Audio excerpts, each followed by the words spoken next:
I gotta make an intro soon too, bro. I don't know how to make an intro. I gotta learn how to make an intro for the channel. Something dope, something with some background music and just to get people hyped up. All right, Nah, let's go, yeah, guys. Let's freaking you got to go. use We're like the here live with Five Rum, guys. Go check out Five Rum. what's Make up, sure you guys what's go up? sub to his channel, man. I was here grinding. Let's go, man. We got a big card coming up. UFC 300.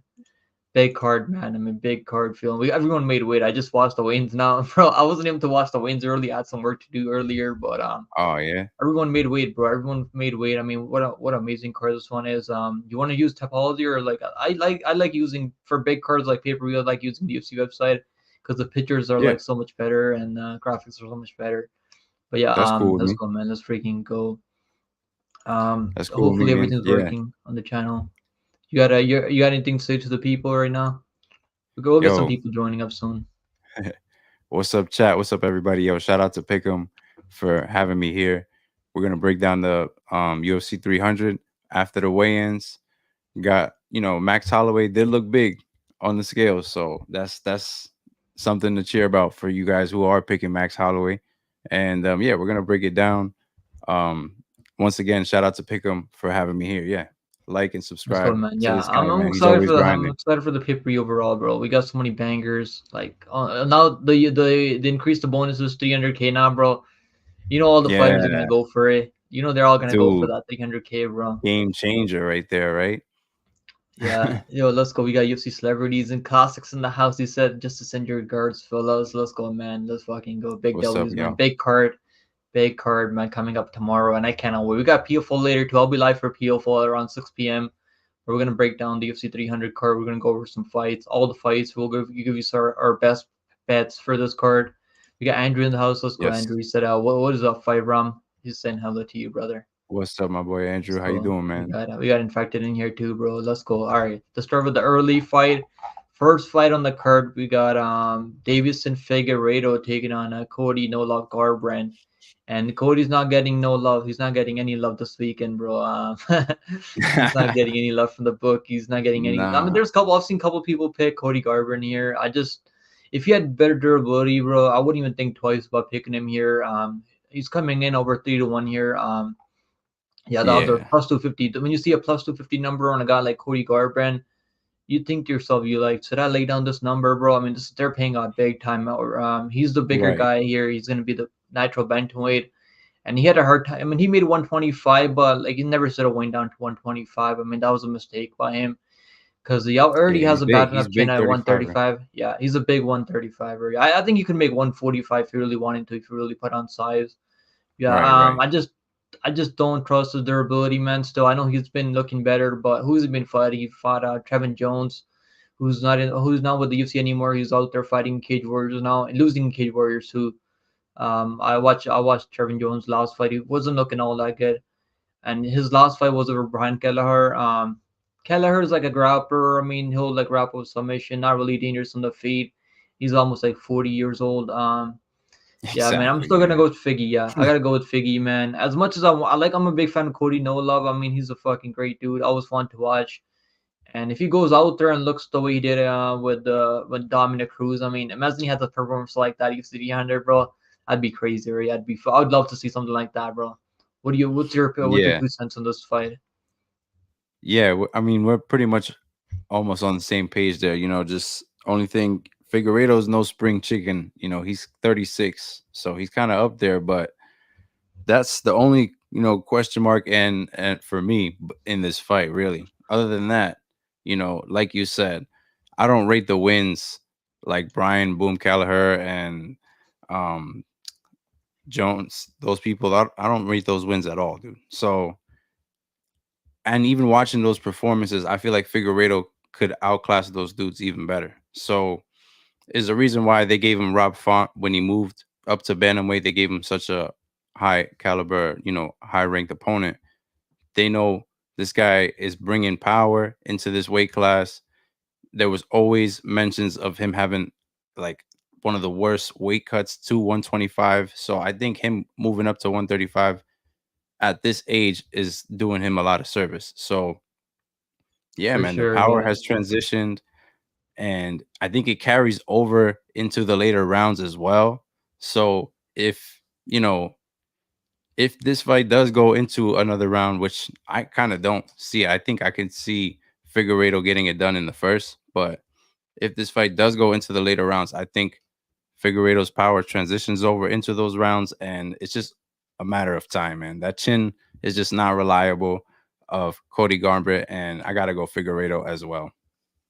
Yeah, you think what's the matter of victory? You think Figueredo by knockout? That's the way I'm going. I mean, everyone's picking For knockout. I sure. mean, I don't see submission. I don't think he's gonna have to go to submission. Normally, like, I could see a submission if he hurts him on the feet and then Cody shoots a takedown. If he gets Yeah, kind of desperate, because he's got a good Figgy has guillotine. some nice elbows. Yeah, he's got a nice guillotine, but I think that might give Cody some time to recover if he gets rocked on the feet. I mean, Cody can also get a knockout of his own. I mean, he's a big dude, hits pretty hard, man. If his chin holds up to Figgy's power, I could see Cody getting a knock. I wouldn't be shocked. I mean, this is the fight I'm not betting, to be honest. I'm just staying far away Right, from this right. one because I don't That's trust what I was Figgy at gonna this say line. too. Yeah, At this Figgy, like, he point, was underdog to Rafa, right? Like, Rafa is not a bad boxer, has better durability than a guy like Cody Garbrandt, which is why I think the number is the way it is at 3-1 yeah, here. But yeah, I think Cody's like more skilled than Rafa. Like, I think he's better, like, has better, more punching power than Rafa, in my opinion. Rafa, like, even though he's got some power, he hasn't really been knocking out like a lot of guys at 135. But for sure. Yeah, I think yeah, those leg kicks. I think those leg kicks are gonna be doing a lot of damage to Cody. No love here. He was getting leg kicked by Kelleher, doesn't really have great striking, but yeah, I'm gonna go with Figgy by KO. Let's check the number on this, Brown. What's the KO number on this? yeah, and Just Figueredo's curious to got see what the good number. grappling, and Cody has been kind of wrestle heavy when he is facing these tougher opponents. So I wouldn't be surprised if we do see Figueredo uh land that guillotine. Honestly, I mean, yeah, he could get it inside the distance too. Inside the distance, not even plus money, minus 105. You might as well minus play 105. That's either not method bad. of victory if you're gonna play this fight at all. Fight doesn't go the distance is like minus 180. I don't think this fight's gonna go the distance. They're gonna be hunting for that 300K bonus. I mean, that's a lot of money, bro. Yeah, That's more money than most of these fighters are gonna make in over like. I mean, most of these championship fighters make they make at least close to $500,000 on pay-per-views. But I think most like damn. that's still a lot of money on top of your show up money on top of your win bonus. Like, still a lot of money overall. I think Figgy by KO. I haven't been able to play anything on this fight yet because I still think that Cody's pretty good, man. Even though he's got chin issues, he's got a glass cannon chin. I still Yeah, think he's pretty good. Figgy shouldn't be a minus 300 in this fight. Yeah, I think Like everyone's betting like money parlay line, Figgy up here. yeah, I can't yeah. let that I don't know. 3-1 here. I mean, if you're gonna play, I would take the method of victory, Figgy by like KO, because Figgy Right. does have a lot of power. He's nasty in the clinch with with some elbows, and he goes for it when he smells blood in the water. I think he's gonna go for it. Figgy by KO plus 175. Not a bad number for Figgy by KO. But yo, let's go. We got Sinful in here. Let's freaking go, man. Let's freaking go, guys. I appreciate you guys joining up. Make sure you guys go sub to our boy Firearm. I linked the channel down below in the description. Make sure you guys drop him a What's sub. up, Let's Sinful? freaking go, guys. Let's freaking go. We got Darkstar in here. He said first one to land hard probably wins. I feel like Figgy's got Right. a decent enough chin, and we haven't really seen Figgy get like knocked down, right? Like we've seen Cody get knocked down a bunch of times by Carker or France, who doesn't have crazy power. He's got speed. I mean, he's got striking, but not really crazy power. So maybe you can say that that was due to the weight cut, but I still think that Figgy's gonna be able to get the knockout here pretty early because I think these guys, they're gonna go for it. They're gonna absolutely go for it. I think most fighters on this card are gonna go for it because that 300K bonus, like, I mean, I don't think Yeah. a lot of these fights are gonna go to this. Even the ones that may fight, I mean, Kill Harrison, I think she's gonna be looking for that 300K too. Dude, Now you that she saw can how land hyped they elbows were? in the UFC, yes, he made 135. I was like looking forward to seeing if Kayla can make 135 and she was able to Yeah, make she was. 135 She looked a overall. little drained, but like every other fighter, It's not that terrible. So So he didn't look that terrible yeah, for making yeah. 135. I mean, he used to fight at 155. So yeah, we're both gonna go with Figgy. I'm going by knockout. You're going by knockout too. By Um, knockout, yeah, yeah, for sure. And even if I it think goes probably into the the first later or rounds, second round. If it right? goes later, I could. If Cody's chin holds up, man, he might just lose a decision here by getting out damaged by Figgy. I could see Cody keeping this fight close though, because the striking is not bad. He's a good striker though, but I can't pick him here because chin and the durability. But up next we got Bobby King Green taking on Jim A10 fucking Miller. You want to start this one off? Yeah, man, Jim fucking Miller, right? Dude, this Yeah, one, when they booked it, for me, it was like Jim Miller all the way. He's going to get it done 100, 200, and 300. And then, like, I started watching tape, man, and Bobby Green is making it tough for me to call here. So I'm going to break it down. Jim Miller, he has been working a good streak here, and he's got good leg kicks. He's got good grappling. He's not intimidated to get inside people's fighters' range. So I like the way he's been fighting lately. And another thing to note is he's only got one knockout loss, um, and that's to Dan Hooker. So he's I got two mean, knockout losses. I think two, once by Donald Cerrone with that kick. I think it was back in the day. oh yeah, well that was right. I'm talking about like recently, I would Recently, say. yeah. Yeah, yeah. So, but I appreciate that. But yeah, Jim Miller, as of late, the chin has been holding up. So he's been willing to, put himself in danger to get into the grappling. He's got great jujitsu. He's 40 years old, proving that, age is just nothing to this guy because he's getting these knockout finishes. And the thing is, it's not to high caliber opponents, right? And Yeah, that is that's true. what is the huge question mark here. I feel like Gabriel Benitez and Nicholas Mota, you know, maybe Bobby Green doesn't knock them out, but he definitely Morta's not a outclasses bad those striker, two, but I you don't know? think he's at the caliber of Bobby Green though. But he's not a bad Right. striker. Just a Like chin. maybe Bobby Green doesn't knock those two out in the same fashion that Jim Miller did, but I do see him outclassing those two opponents. If you were to, just book them on paper, the matchups that Jim Miller has had against in his run lately versus Bobby Green, that's just how I would see it. But that's just on paper. We don't know. And we did see Jared Gordon was working. He Yeah, was he having was. a good fight against Bobby Green, and range didn't matter, distance didn't matter. He was not intimidated by Bobby Green's power. I don't know how he knocked out Grant Dawson with one punch. That is just like the Grant one Dawson thing has a that, sus chin. I've seen him get dropped so many times yeah, in the past. that No was one's really crazy been to able to me. capitalize on him. But yeah, that was So insane like though. that, Yeah, yeah, like that was the part where I was like, damn, is Bobby Green learning something new? But no, I'm not convinced that either. Because then we see him back out against Jalen Turner, where he cared more about showboating and instead of fighting. And yeah. now in the biggest stage, biggest pay-per-view of his career, is he gonna do some showboating? I believe he will. And it might get him in trouble, but honestly, he does have good pace. He has great boxing. He can keep a good distance. He's got good grappling. He's hard to take down. But I'm gonna go Jim Miller in this fight. I think Jim Miller Real. I thought you were gonna go is. with Bobby Green. But damn, I'm sticking with it, damn. man. I'm sticking with it. I You had picked him in me my picks. had me shocked I there picked for a him in my second. picks Okay. video. I'm sticking with him, man. Honestly, I do think that he's not gonna be intimidated. This is pretty much Jim Miller's this is Jim Miller's like title shot moment for him, like Yeah, he's 100, gonna go for 200, it. I think. 300. He knows that he's not going to have a title shot. There is talks about him having a high ranked opponent in this fight, and that is true. But come on, let's be honest, guys. Jim Miller, this is a good matchup here. It's a tough matchup for him, but anyone in the upper rankings, yeah, is going to beat Jim Miller respectfully. But this fight, I do think he can get it done. He's not going to be intimidated to go into that range. Like I said, this is like his moment right here. UFC 300, he's got to get it done, and I think he will. He's not going to be intimidated by Bobby Green's power. He will get the Yeah. takedowns. If this fight does go to decision, I do think he will win this fight 29-28. I could see him losing a round, but I can see him also knocking out Bobby Green. That was just 4 months ago that he was looking silly on the canvas, and it Yeah, was not that his was he fault. took a lot of So, damage in that fight. One of the worst stoppages in UFC history, in my opinion. yeah, man. So what do you think, man? Yeah, Jim I'm gonna go with Miller is Miller my too, pick. man. I've been picking Miller since they announced this fight, and seeing Bobby Green getting knocked out cold and taking all those back of the head elbows and punches for like the next Yeah, like minute or so. I don't know which fucking planet the referee was on, but he was definitely not there yeah, mentally and physically. Yeah, I think Bobby Green's really good. I think the line 2-1 makes sense because he's the better boxer. He's gonna have the speed advantage here.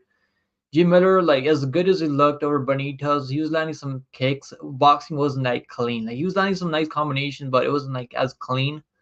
So I'm not no, as confident in this pick, but I'm a big Jim Miller fan, bro. I've been watching for a long time, so obviously I want to see him win, and I think he can get it done. I feel like Bobby Green can get yeah, reckless. We've seen him get hurt a couple of times by guys like Tony Ferguson. We've seen him get. He was winning. He was dominating dude over. Then gets caught up against the fence. Now that was in the apex. To be fair, he's gonna have a lot of space to be with to work with at this UFC 300 with the big octagon here. But right. I think Jim Miller, That like, he changes only needs things. one takedown. It's just to his next level, but I don't think he's gonna submit him because Bobby Green's really athletic. He's got ton of experience. You never know how a guy's gonna come back after taking like so much damage his last fight. He only had 4 months off. Yeah, exactly. I'm gonna go That's Jim Miller by knockout, huge. probably like second or knockout. He might catch him. I feel like Bobby Green's gonna be winning this fight until he probably gets caught. Then Jim Miller probably like jumps on him with I like could see that happening as I well. could see submissions club and sub, but not as confident because I do respect Bobby Green's skill set. He's been in there guys like Fazeev and like some other high level guys like Makachev. Makachev got the takedown and right away like got in the ground and pumped. Makachev was a different beast to be fair. Um, yeah, that's the only guy that's really like exploded Bobby Green's ground game.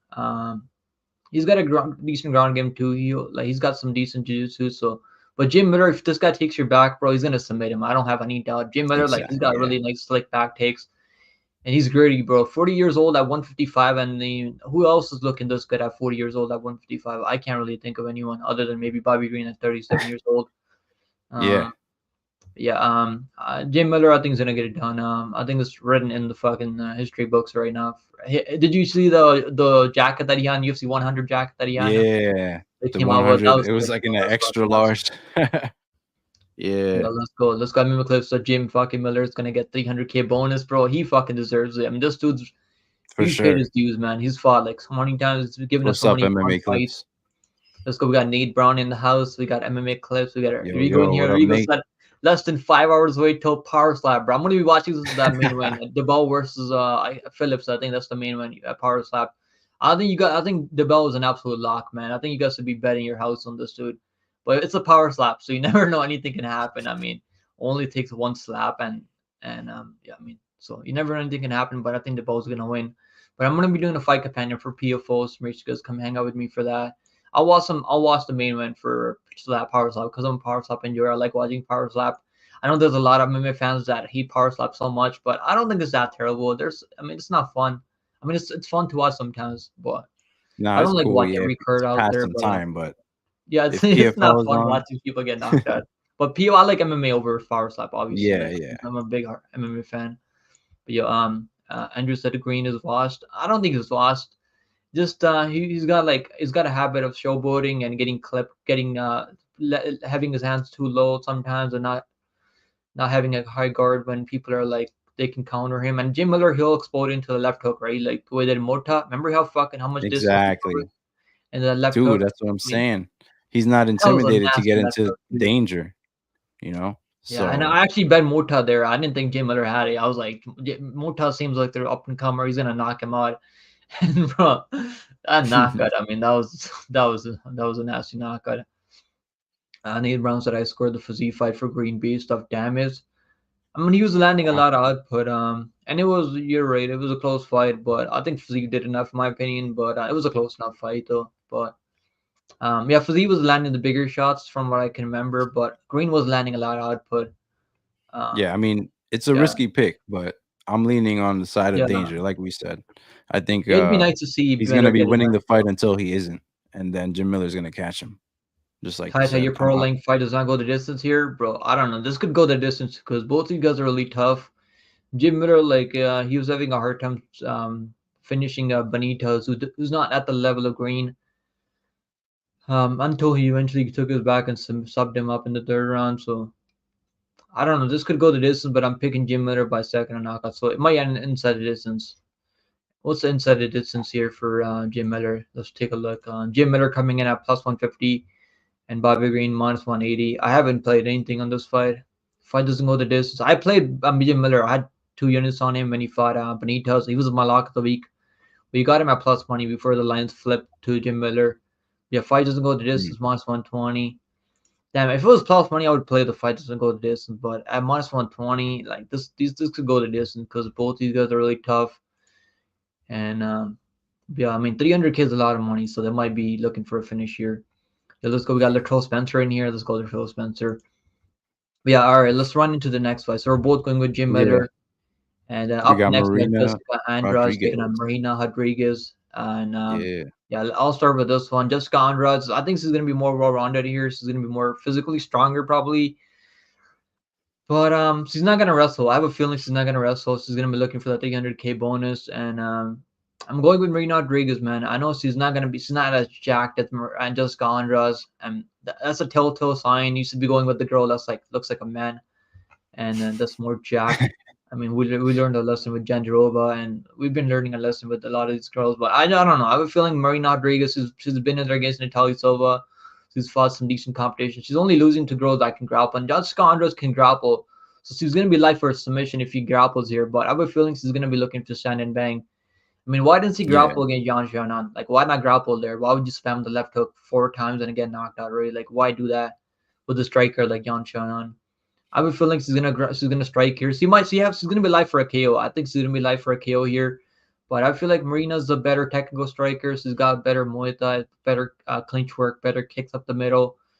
Her chin is not bad. I think people are like kind of saying that her durability is not as good, but her chin is honestly not bad. I picked Limos over her as a dog, and I think that was early stoppage. I was happy that my ticket cast, and I'm like I should have put more than a unit on that, but because Limos was like a plus 250, plus 300 mm, underdog to Marina Rodriguez because Marina was like I think she was like 17-1 or something like 15-1 or something like that, or 14-1. I think it was like 14-1.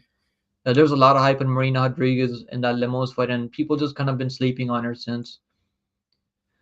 yeah. Obviously, they gave her a tuna fight in that Karate Hottie. I mean, Karate Hottie, like Karate Hottie was able to get a takedown, but she wasn't really up to hold on Marina Rodriguez. And Marina beat the shit out of her after like Karate Hottie's not a bad striker. She doesn't have power like this, Smoked her. but she's not like a bad Yeah. striker. She smoked her. Like I had the over 2.5. I was like, God damn it. That over 2.5 didn't hit. The over 2.5 girl. I was like, Karate Hottie's tough girl. She's not getting knocked out. But yeah, Marina came back with vengeance and she wanted that finish. Karate Hottie's Yeah. tough girl. He was trying to hang in there for as long as he could, and the referee's like, they had a mercy stoppage. The referee's like, damn, I've seen enough. Let me just stop this fight where this I girl mean, loses every brain cell she has. But and yeah, I'm she's going got with better Marina striking. Rodriguez. Yeah, I think Marina Rodriguez got better striking, better technical striking. It's just the grappling that I'm worried about. Remember, Jessica Ronda comes out here with the game plan, with the like now she's not dealing with the divorce anymore. So she might be more clear headed here. Um, yeah, I'm gonna go Marina Rodriguez by. I was leaning by knockout. I'm gonna say third round TKO or decision. Like that's where I'm leaning towards. And the Lions are she's underdog right now. Marina Rodriguez plus 114, Descondras minus 135. What do you think about this, Chris? Yeah, man.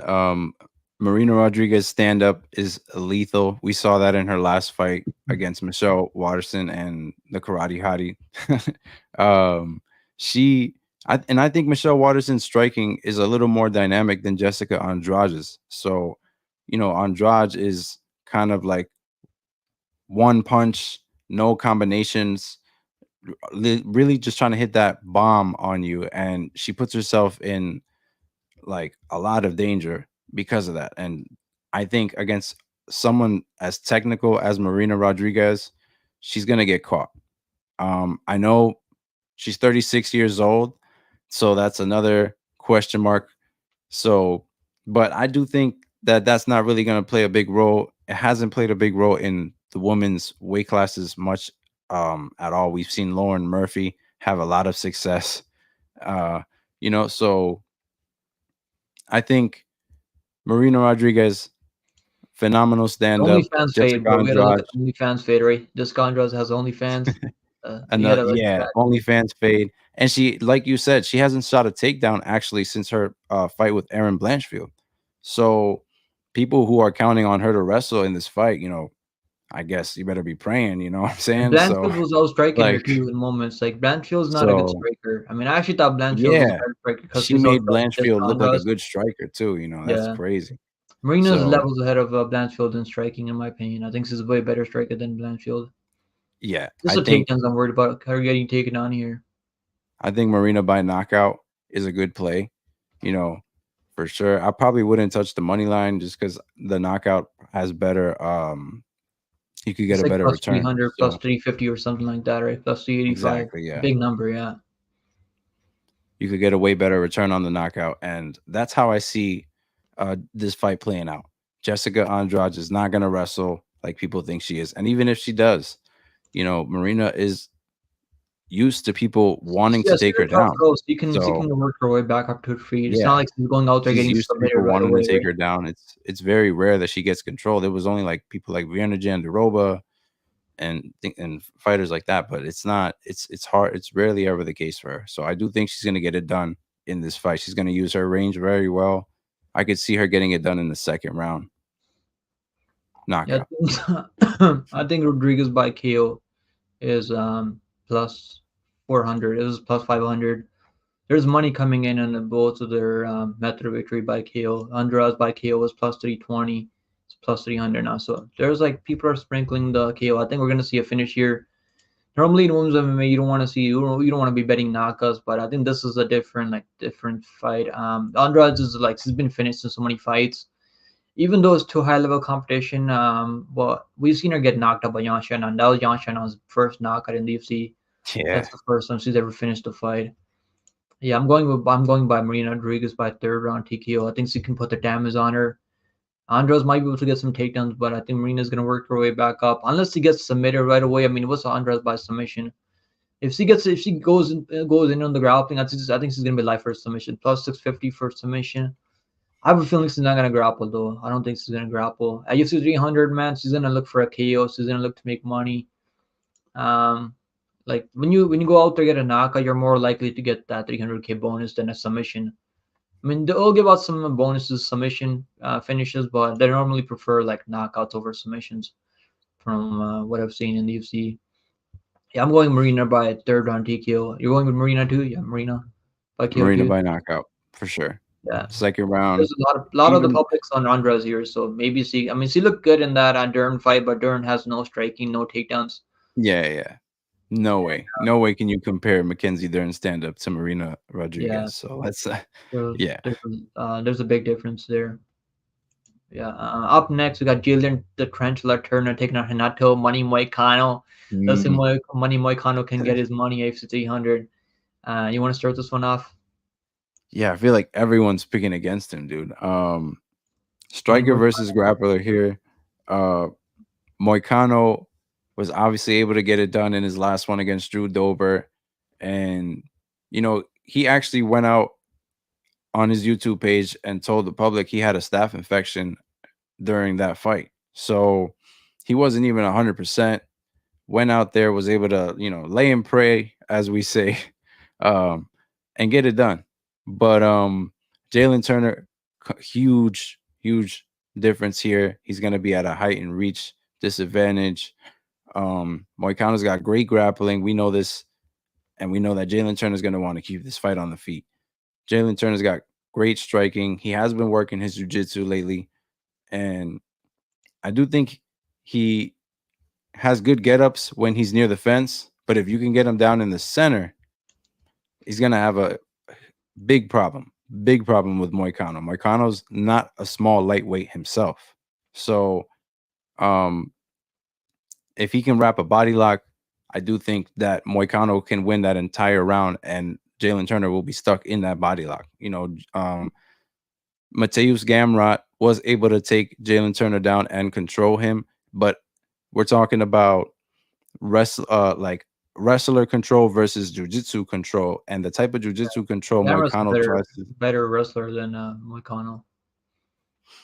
for sure, for sure. But I'm talking about in terms of when the fight's already down and the control, the amount of grappling pressure that a jiu-jitsu fighter will do versus just Mateus Gamrot trying to, lay and pray, keep the fight on the ground. It's a huge difference. And Moicano has been learning, how to rap, how to get people's back. This is not foreign to him. Um, Jaylin Turner, his obviously chance, best path to victory is keeping this fight on the feet. Moicano's best path to victory is to get this fight down. And if Moicano's chin holds up, I do think he can get this fight to the ground. I do think he can win a boring decision, or he can get a submission here.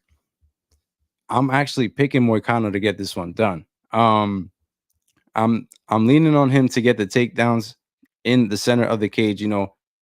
This is kind of like what we were just saying with Jessica Andrade. People are hoping for her to wrestle, but with Moicano, I know he's gonna wrestle. This is clear, he understands this. He's a good game planner. We saw that in that Drew Dober fight, and even He with was on his staph way to losing infection. that fight. If Drew Dober didn't throw that judo throw, I mean, give up Right, takedown, right. he was losing that But fight. even with staph infection not being 100%, he got the job done 2 rounds to 1. That's true. And um, I think he's even better coming into this fight. I don't think he, you know, obviously must not be dealing with hopefully no staph infection, right? And a good thing that he mentioned coming into this fight is he's been doing a lot of hard sparring, because he understands that Jaylin Turner is one of those heavy hitters of this weight class. And you know, I'm not saying that I'm making uh, a pick that's like super solid here. I do think that it's a risky pick, but I'm leaning on the Moicano side for this fight. I do think he can get it done. What do you think, I mean, man? anything can happen in MMA area. After all, I mean, you can never count on anyone. And with someone like with the experience that Moicano has, I don't know. I don't think I don't really trust his stand up. His striking is not as bad as it used to be. Like, but it's still pretty bad. He'll just follow you around. I mean, doesn't really have any footwork out there on the feet. I think Turner's gonna knock him out. It's a skirter pick, but I think it's gonna happen because I just don't see him getting the takedowns early. I feel like it's gonna take him a while to get the takedowns going. I mean, Hooker was able to eat a ton of damage, right? I don't think he's able to eat the damage that Hooker was able to eat. Hooker ate a flush head kick to the face. I mean that head kick. I mean, I don't know how Hooker was able to eat it. I'm going with Yeah, Turner by KO. I'm kind of confident Turner here. I think he's gonna be able to get this done. But I yeah, I, I it's a respect the matter. pick on Moicano. I want to see Moicano win too. I mean, his post fight speech are always fun. But yeah, I think Turner's gonna get it done. He might be able to get a submission on him too if he hurts him on the feet badly enough, takes his back and submits him. I could see that, bro. Turner's got long limbs. Submission is like plus 900 for Turner, so I could see a submission. Don't be shocked if Turner goes out there, gets a submission in Turner. I mean, Moicano. I mean, but yeah, I mean, Mike Moicano if he gets his fight to the ground, if takes his back, we've seen Hooker almost lock in that submission or naked choke at the end of the second or third round. So it could happen. I mean, Hooker had a broken arm in that fight, so later in the after like the second round. So if Moicano can get his back, he's gonna be live for a submission. He's got nice rear naked chokes. One of the best submission grapplers at 155 right now. But I just don't trust his ability to get the fight to the ground early. I think Turner's gonna light him up on the feet. He's gonna knock him out, or he might submit him. He might be club and sub. I don't hate the sprinkle submission here. Like the odds are like I think the odds are not wide enough for Turner here for some reason. Like I think Turner should be like 3-1 here because obviously he has never won a decision race. So when fights are going longer, he's losing like minutes. Sometimes the later he goes, he just kind of falls apart. I think that's why the number is the way it is. It's not like crazy high. 2-1. I mean, it's not crazy high. It's like minus 230 for Turner. I think Turner's gonna win though. I'm pretty confident Turner this card. Under 1.5 minus 125. I would not play the under here. I think he goes under 2.5 rounds minus 295. What's Moicano by submission? Moicano by submission plus 450 and Turner by KO. Damn, they're not even giving plus money on the knockout. I think Turner money line is probably the side that I'm on personally in parlays and stuff. But I get it. I mean, Moicano if he gets the wrestling going, if he gets the grappling going, he's got nice grappling, so he can definitely make something happen. But I just don't think he's gonna land enough damage, or he's gonna be best chance is gonna be getting a submission early or later. Like he's gonna if he doesn't get a submission, I don't think he's gonna be winning the fight. So I think Turner's a way better striker than Fair Dober. enough. Was landing way more damage on him in that fight. And I had the under fight does not go to this there, and I was like kind of pissed off. Maybe I'm still pissed off that he didn't look for a submission. He was trying to lay and pray. And Dober, I don't think Dober has as good a grappling that Turner has, in my opinion. And Dober was able Right. to avoid all the submission attempts. Like Moicano couldn't even get a submission attempt. Like he was close, he was getting close, and then Dober would turn to his back and just give up control. And I mean, yeah, it's a new age. he didn't It's a let him lot take it harder. back. Yeah. Dober, like he's a stocky motherfucker though, so I get it. Like, but Dober's grappling is not as good as Turner, in my opinion. But it's not easy to trust a guy like Turner though. Like I mean, he went out there like handle Bobby Green the way you're supposed to. So went out there, got a first round knockout, and that was a brutal knockout too. Yeah, I'm gonna go with Turner, man. But I respect your pick on Moicano. It'd be nice to see Moicano get it done here, make his way up the rankings. But I'm going with Turner. I think Turner all day. I'm pretty confident Turner here. I think he's gonna get it Nah, done. yeah, We'll that's see how cool. that ages I for me respect though. it. Yeah, we're gonna go with Turner. I'm gonna go with Turner. You're gonna go with Moicano. At least one of us is gonna be right on this fight. That's just I early respect prelims, it. man. Holy shit. That's just early Yeah, prelims. stacked. Crazy, right? Stacked. Yeah, this card is so stacked, bro. The early prelims. We got Sodiq Yusuff versus Diego Lopes up next. You want to start this one, uh, Yep. Let's Chris? go. All right. So extremely tough fight again here, but I know this is your lock of the week, Diego Lopez. We're I'm talking taking. about I was here. like, So I have a hard time picking a lock on this card, bro. I couldn't decide. I was like, fuck it, I'm gonna go with Lopez. yeah, man. And honestly, I not a bad pick. Not a bad pick. You pick for all the right reasons. I think Lopez, he's got a lot of hype coming into this fight for sure, but it's all the right reasons. This guy took Movzar 3 rounds, almost had him in a submission that like I said, he's got good hype, good submission game. I think he's showing us now that he's got knockout power, good stand up. Diego Lopez is a problem in this weight class. And um, is this a huge step up in competition? Absolutely. I think Sodiq Yusuff is nobody to sleep on. He definitely almost had Edson Barboza out of there early. Yeah, I had And Barboza ticket and I was sweating it. That first round, I was like, damn, I'm gonna have to rip this ticket. yeah, yeah, man. And, you know, could it have been like an adrenaline dump? Could it have been him like just losing confidence because he wasn't able because he hit him with all his power and it just wasn't phasing him anymore? But I don't know. I do think that he went 5 rounds in that fight. That was a tough fight. He showed. I think you can only improve after a fight like that with Edson Barboza. So we could see a better version of Sodiq Yusuff coming into this fight.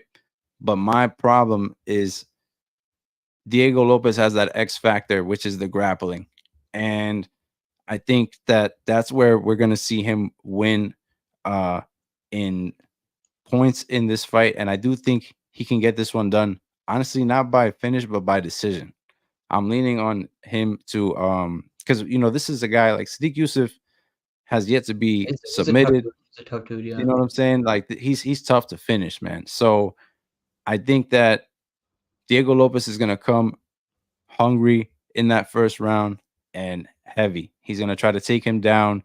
He's gonna try to win that first round um solely off of the takedown and trying to just score. I think he's Sadiq Yusuf is going to have a hard time working his way up. I mean, he hasn't really had that a hard time working his way up in in his fights, but against a guy like Diego Lopez, like I said, these jiu-jitsu fighters are showing that their grappling once you get the fight to the ground is next level. It's next level. Like that's why I'm also counting on Moicano. So, you know, Diego Lopez, I do rate his jujitsu very highly. I think that he can work a submission finish here, but that X factor for me is the grappling, and that's where I see him getting it done. I'm leaning decision for Diego Lopez in this fight. Yeah, I'm on the same side, man. I'm kind of confident Diego Lopez. I wasn't as confident early in the early couple of months ago, a couple of weeks back. But the more I think about it, bro, like Sodiq Yusuff, I mean, everyone's picking Sodiq Yusuff or Barboza. Everyone's writing Barboza off. And I mean, that first round almost looked like all the people were right in that first round, but he just kind of fell Right. apart later. To be fair, Barboza is a way better striker. He's a way better, has way more weapons on the feet. He was digging, he was like landing a lot of body shots, landing a lot of body kicks to Sadiq Yusuff.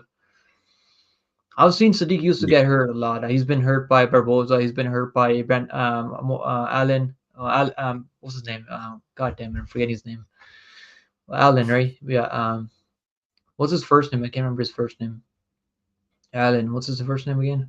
Arnold Allen. Arnold Allen. Arnold Allen. Yeah, I always forget his first name, but yeah, Yeah. Arnold Yeah. Allen rocked him. That's the reason that he lost the fight because he outstruck Arnold Allen, but Allen was able to land the more damaging shots and rock him a couple of times, and so the judges took Allen over Sodiq Yusuff. But Yusuf's been in there against Mike Davis, so he has been fighting decent grapplers. He's a fucking tank. The Sadiq Yusuf is a tank, but I feel like his cardio could be a problem sometimes. Like, yeah, I'm gonna go with the Lopez here. I wasn't as confident early, but I'm getting more confident now. I feel like he's gonna get this done. Now, this is a tough matchup for him. This is his opportunity to get into the rankings here. This is not Pat Sabatini, who's like super chinny, right? Pat Sabatini is like so chinny.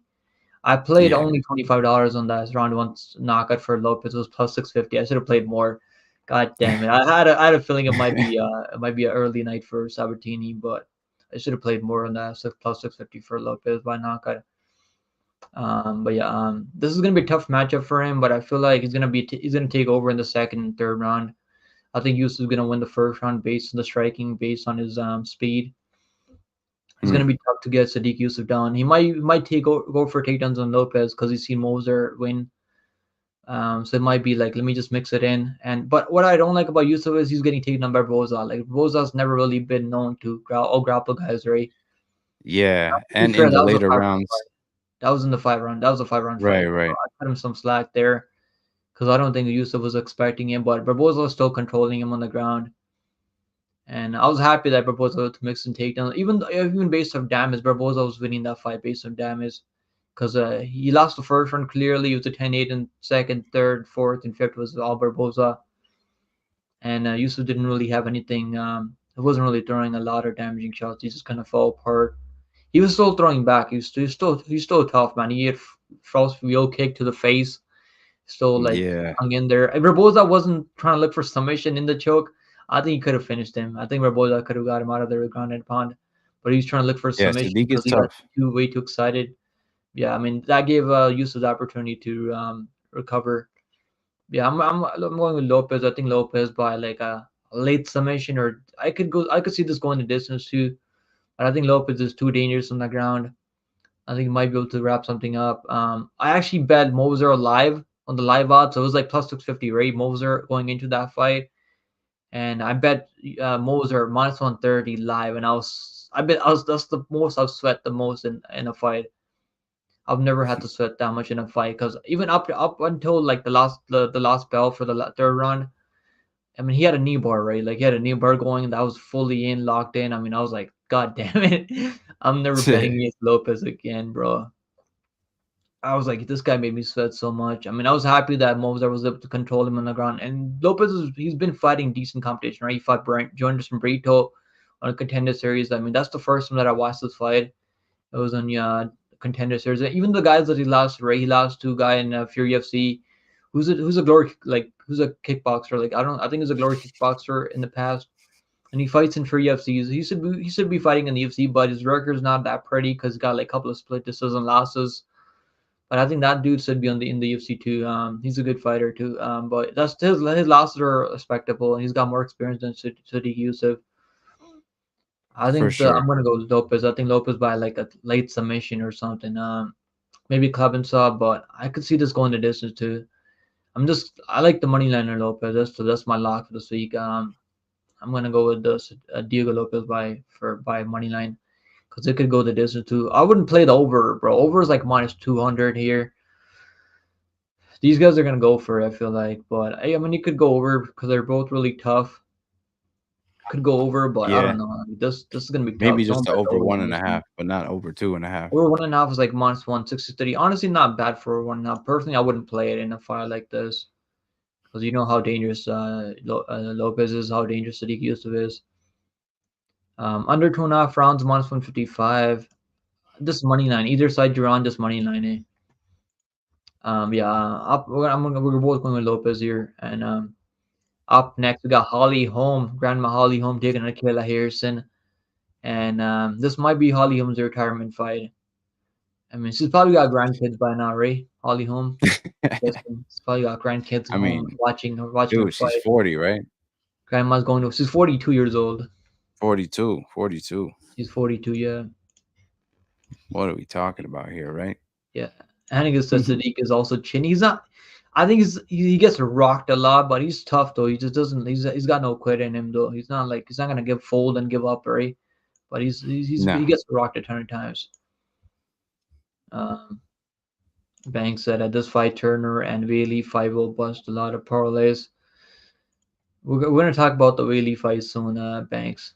But yeah, you should I start this? I'll start this one up. So obviously, like Holly Holm, somewhat UFC experience, man. She's Olympic gold medalist too, right? What's he gold medalist in judo? I think it was no, what not taekwondo. It's like judo through. Isn't she also like Olympian in judo or something? I can't remember It what was it in was. judo. Yeah, you're correct. So yeah, they're both gold medalists in Holly judo, Holmes I in guess. boxing. Yeah. Holly Holm was in boxing. Okay, Yeah, okay. yeah. I didn't know which combat sport it was, but I know Right. she was also in Olympics. Kayla Harrison, two-time gold medalist in judo, back to back. The only fighter ever to win back to back gold medals in judo. I watched her in PFO. I'm not that impressed with her striking. The striking is lackluster. Doesn't throw in combinations. He'll throw like one right hand and then do the takedown. Yeah. And I was worried about her not making weight here. I'm not even like, honestly, I was just worried about this fight not even happening because I was like, she might not make weight, and then Holly Holm's probably gonna be like, fuck that, I'm not gonna fight her at this girl's way too big for me. It's Yes, huge. she's able to make weight. Personally, I don't have any action on this one. I got the over 1.5 in the parlay of the week. I think that's gonna cash though. But I'm like I can't get there and kill Harrison at 4 or 5 to 1. Like I think she's gonna win. I'm pretty confident in her to win here because I think she's gonna use the physicality. She's gonna be able to get the takedowns. She's gonna be able to land elbows now, which she wasn't able to land in the PFO cage. So that's gonna be she's probably been working on the ground and pound for this fight. She probably wants to get a finish here and get a title shot already. I mean, there's really no one else at 135 that probably gonna get a title shot. Who else is there? Like probably like Norma Dumont. She's coming off that Yeah. Jermaine the Randomie win. Norma Dumont looked fucking good out there, bro. Holy shit. That girl looked fucking good with the Yeah. wrestling great. Like Randomie, she wasn't Did looking lay and good in her pray a first little two and a bit half though. years off, but the layoff definitely affected her. Yeah, I mean, who else Yeah. is there 135, right? Pennington, Bonus over just lost the fight. We got I mean, I don't know. Who else is there? Like Norma She Dumont, kind of who's in the laid and top prayed five a right little now. bit in that fight, don't you think? She Norma did, Dumont. but I mean, she's still able to get those takedowns. She's a fucking strong chick. Yeah, Dumont Jermaine is is a tough to fucking take strong. down too. So Yeah. She's able to take that. Oh, like it was crazy how easy she got the takedowns because I wasn't expecting easy takedowns from her. But yeah, let's get back to this fight. So I think Killer's gonna get this done. I can't get there betting wise. I think it goes over 1.5. Over 1.5 is like -280. I think. So Holly Holm plus 350. Kayla Harrison plus -455. Over 1.5 -305. Now I think it was a -280 when I threw it in the parlay of the week. But yeah, I think it goes a little bit later, but I could see like a late second, third round finish from Kayla Harrison. But she's not really like crazy. Doesn't have crazy ground and pound. Like I was like, she wasn't able to finish Aspinallad, right? And Aspinallad's not at the level of Holly Holm. But Holly Holm's yeah. obviously fucking 40, 50 years old now. Like, so it doesn't take much for the referee to step in, right? Like when you see an old fighter, like they're gonna stop it pretty early. Usually referees have quick triggers when they see woman's getting ground and pounded. Women's MMA, like they usually like stop the fight early. Like remember that fight Rodriguez versus Lemos? Like the referee stopped the fight way too early there. Way That too was like early. early stop is. I was like, she just got rocked, and the referee's like, "Let me just stop this fight." I was happy they stopped it because I had to take it over Lemos, but I was like, "God damn it, what the hell?" But yeah, I mean, there are for some depending on who the referee is gonna be. Hopefully, it's not Gary fucking Copeland, bro. They better fucking keep that or guy Mark Goddard. like 100, 200 meters away from Mark Goddard. To Mark Goddard is like sometimes he's okay, but most of the time he's pretty fucking horrible. Hopefully Right. it's Herb Dean, Jason Herzog. I like Jason Herzog. Trish Tyone's honestly not that bad either. Keith Peterson, he's got some fucking he's got some screws loose in his head. Keith Peterson. Yeah, I'm gonna go with Kayla Yeah. Harrison by decision. I mean, I can't get there on our money line here, but I know people are paroling her because I think it's free money. But if Holly Holm makes her work, I don't man, know about imagine she that. makes her work. She works her way back up to her feet. She's gonna land more output. I don't have any doubt that Holly Holm's gonna be landing more output out there. Like she'll just throw at you. It's not even like she's gonna land anything clean. She'll just throw like fucking crazy. Like, and this I think she's also one of those girls that makes a sound every time she throws a punch. I think she's one of those girls too. Like every time she throw a punch, she'll like make a sound behind it, so just confuse the judges. Yeah, I don't hate anyone taking Ollie home here as underdog because he's coming in with the UFC experience, and this is a big moment for Kayla Harrison. But yeah, I'm gonna go Kayla Harrison just because of physicality. She's fucking jacked and she's strong. I think she's gonna Yeah. get down and land enough grounded control, like grounded pound, to not get the referee stop stand him back up. Kayla Harrison by decision is my pick, but I could see like a late TKO from Kayla Harrison here too. But I can't get there on that money line. What do you think? Yeah, man. Holly Holm, 42 years old, is what stands out to me.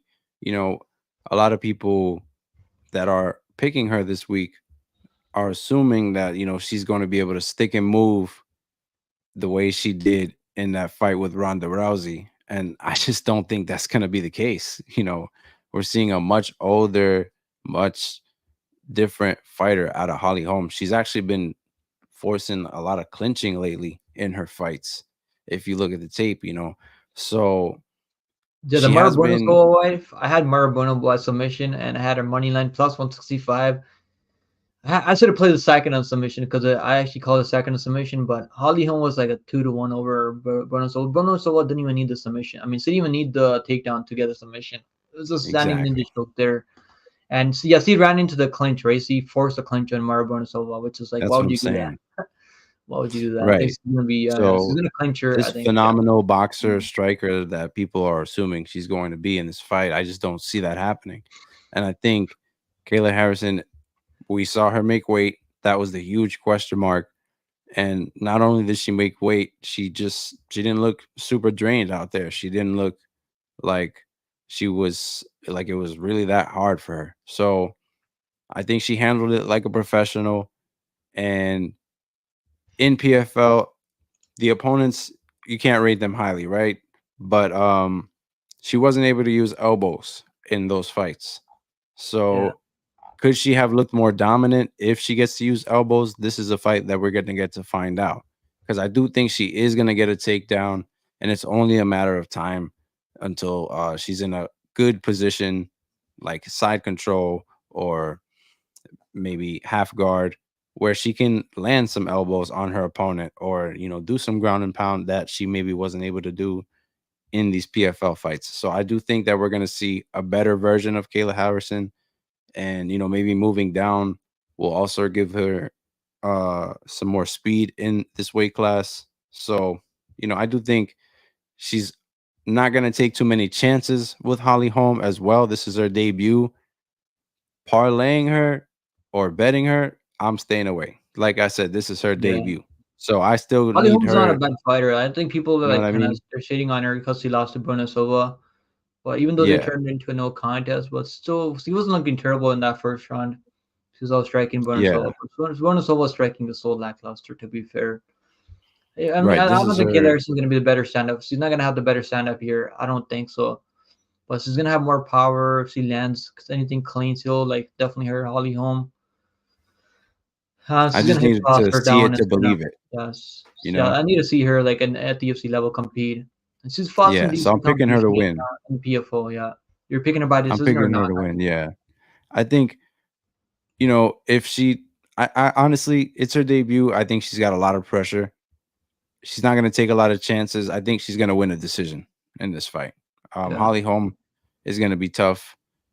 She works her way up as well, but it's a 42-year-old version of Holly Holm now that that we're gonna see out there. So I do think that she can get a finish, but I'm leaning decision here. It's a lot going on. Imagine Holly Holm head kicks her into the Shadow Realm.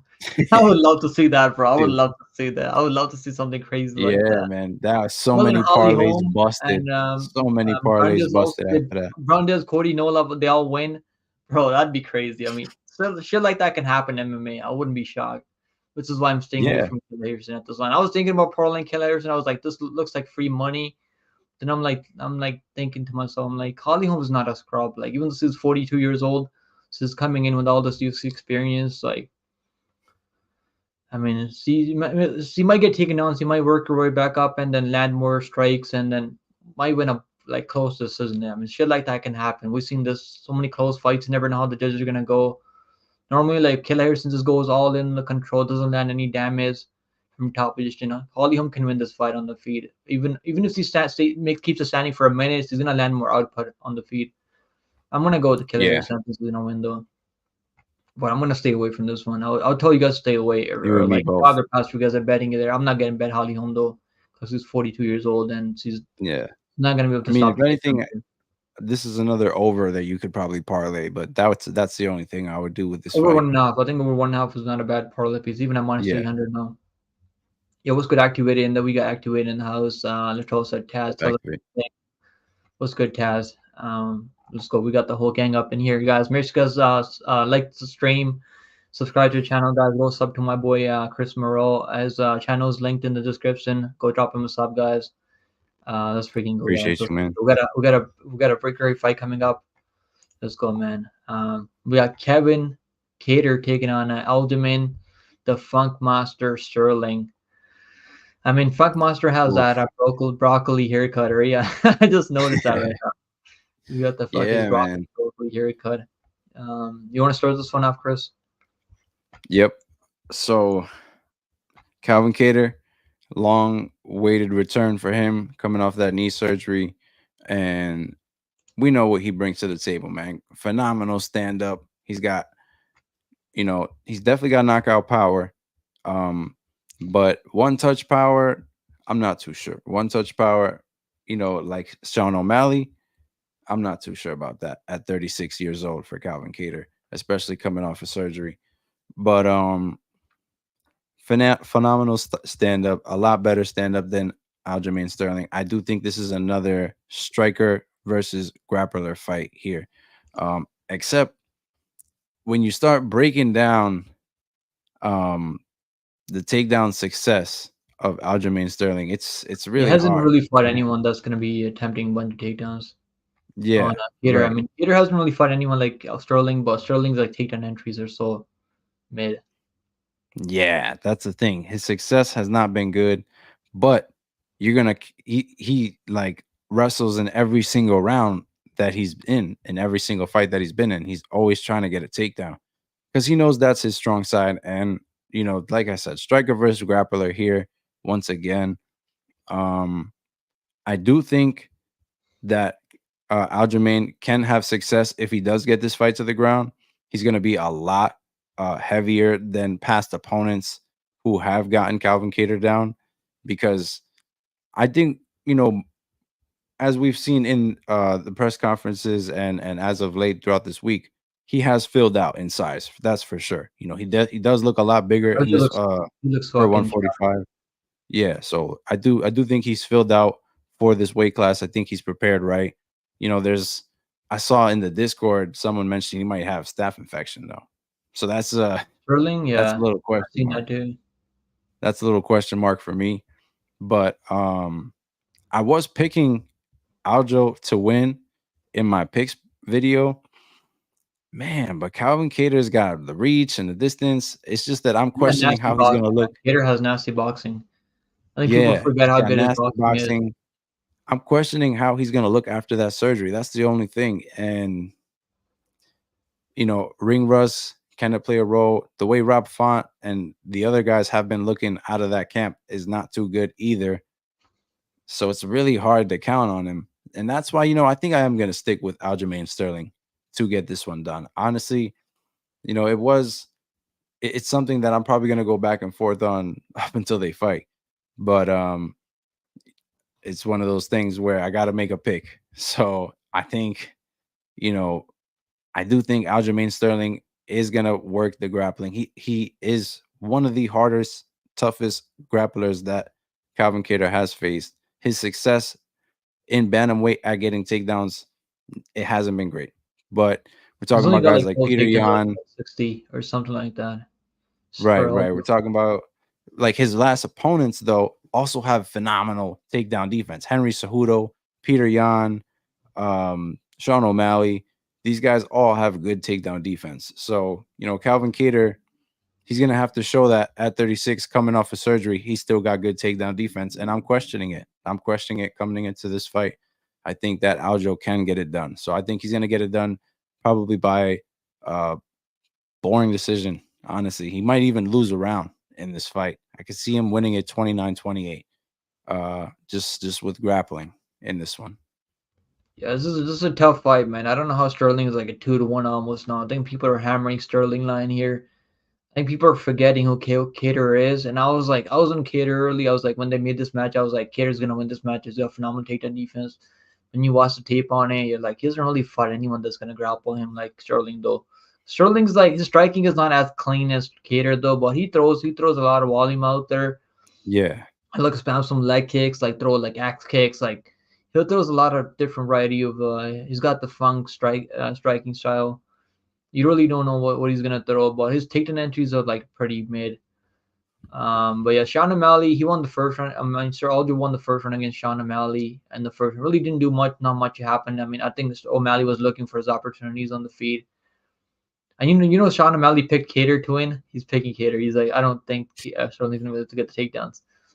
I mean, His of boys course. picked Sterling, and then O'Malley picked Kattar. He thinks Kattar's gonna get it done.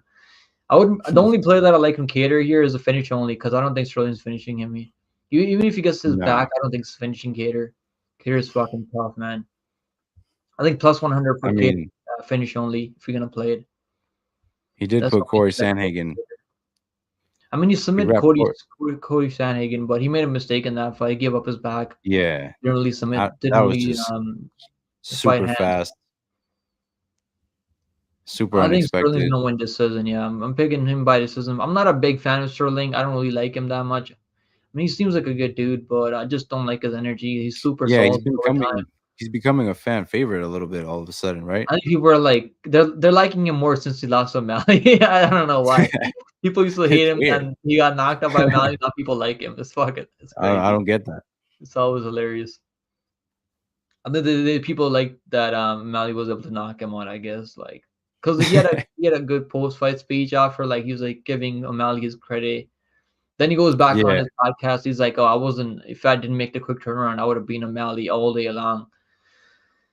To be fair, I mean, he shouldn't have made. They shouldn't have. Should have given him more time to recover, I guess. But yeah, I mean that Cejudo fight was way too close. Though, like I picked Sterling by decision. And that fight was way too close. It was like razor fucking thin. And yeah, like Kattar's gonna be much bigger than Henry Cejudo, right? The Kattar's like fucking double the size of Henry Cejudo. right, Yeah, I'm gonna right. go But Sterling because that's of the activity and the surgery and all those red flags. Sterling by yeah, decision, but I honestly hope he gets knocked out cold. I would love to see Aldo get knocked out. I'm not even an maybe Aldo like a hater. I just flying want to see knee, him get right? knocked out. I would love to see him get. Yeah, remember when he got knocked out by a head kick from Marlon Moraes, Yeah, and he was on a run before that. Like he walks into range and doesn't have his hands up. Like he's not defensively like sound. Like his defensively is like he's lacking defensively on the feet. And Kattar can for remember when he sure, found that uppercut on Shane Burgos, bro. Bro, that uppercut was fucking that was a fucking nuke yeah, from Kelvin Kattar, bro. dude. And I I think think if like he looks for Burgos is tough. inside shots, if he looks for Yeah, inside his shots and boxing straight inside the shots, he pocket can is get it done. clean. Yeah, his boxing inside the pocket is super clean. I could see Kattar getting this done, bro. If Kattar wasn't coming off a layoff and surgery, I would pick Kattar here. Not even think about Right, it. right, But I think for Sterling's sure. gonna get this done by a boring decision. He's gonna win 2 out of 3 rounds. I think he's gonna lose at least one round, maybe get dropped. But even when he got dropped by Mali, he was still trying to work his way back up. It wasn't like he was out cold, right? Like he wasn't out cold or anything. No, He wasn't. Yeah, that might. There was a little controversial, but who knows? Yeah, but yeah, it's on the feed like his Funk Master style on the feed is like I can't really trust him at 2-1 here. There's no way I can trust him at 2-1. The line is way too wide. This would be even money the Nah, way it was yeah. early, like a I like month the ago. opening odds. Right, right. The opening odds, like yeah, Sterling was like minus 105, minus 110 opening odds. Like I mean, people are hammering Sterling here. Plus 145 for Kattar. This is Sterling's debut at 145. I mean, I think normally bantamweights are more skilled than featherweights, but I guess we're gonna find out. I mean, Sterling has a lot of 5 round experience. Um, but yeah, I gotta go Sterling by decision. I can't get there on the money line. The only play that I like is the finish only for Kattar.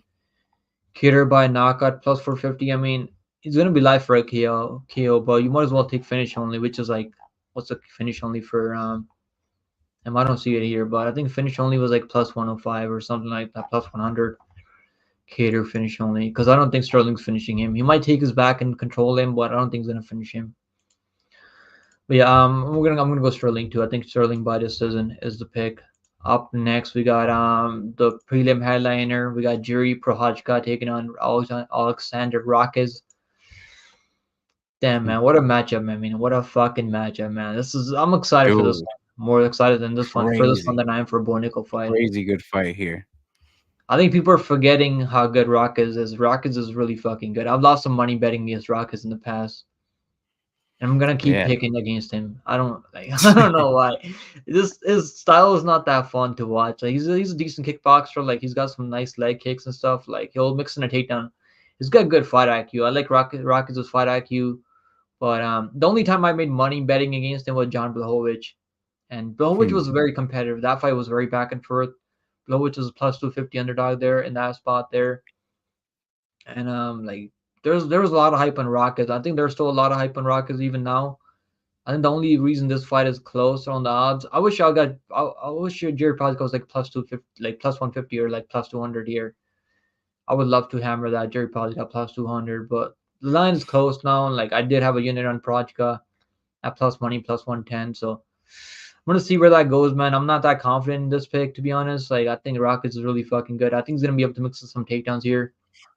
And if he yeah, doesn't like the way this fight is going on the feet, I feel like he's gonna be able to mix and takedown and control Prochazka on the ground. But fuck him, I'm gonna go to Prochazka by knockout. I think I don't know he's gonna get the knockout. I'm not confident at all. I would love to see Prochazka get a win here though, because he wasn't looking terrible in that Pereira fight. He had good moments. He won the first round with the takedown and control with some nice landing some nice elbows from top position. But I'm worried about those leg kicks, man, because Brockets has solid kicking game. His kicks are fucking nasty. Like his kicks are yeah. crazy. You can hear them from like a mile away because he kicks hard to the body. He'll go back to the legs.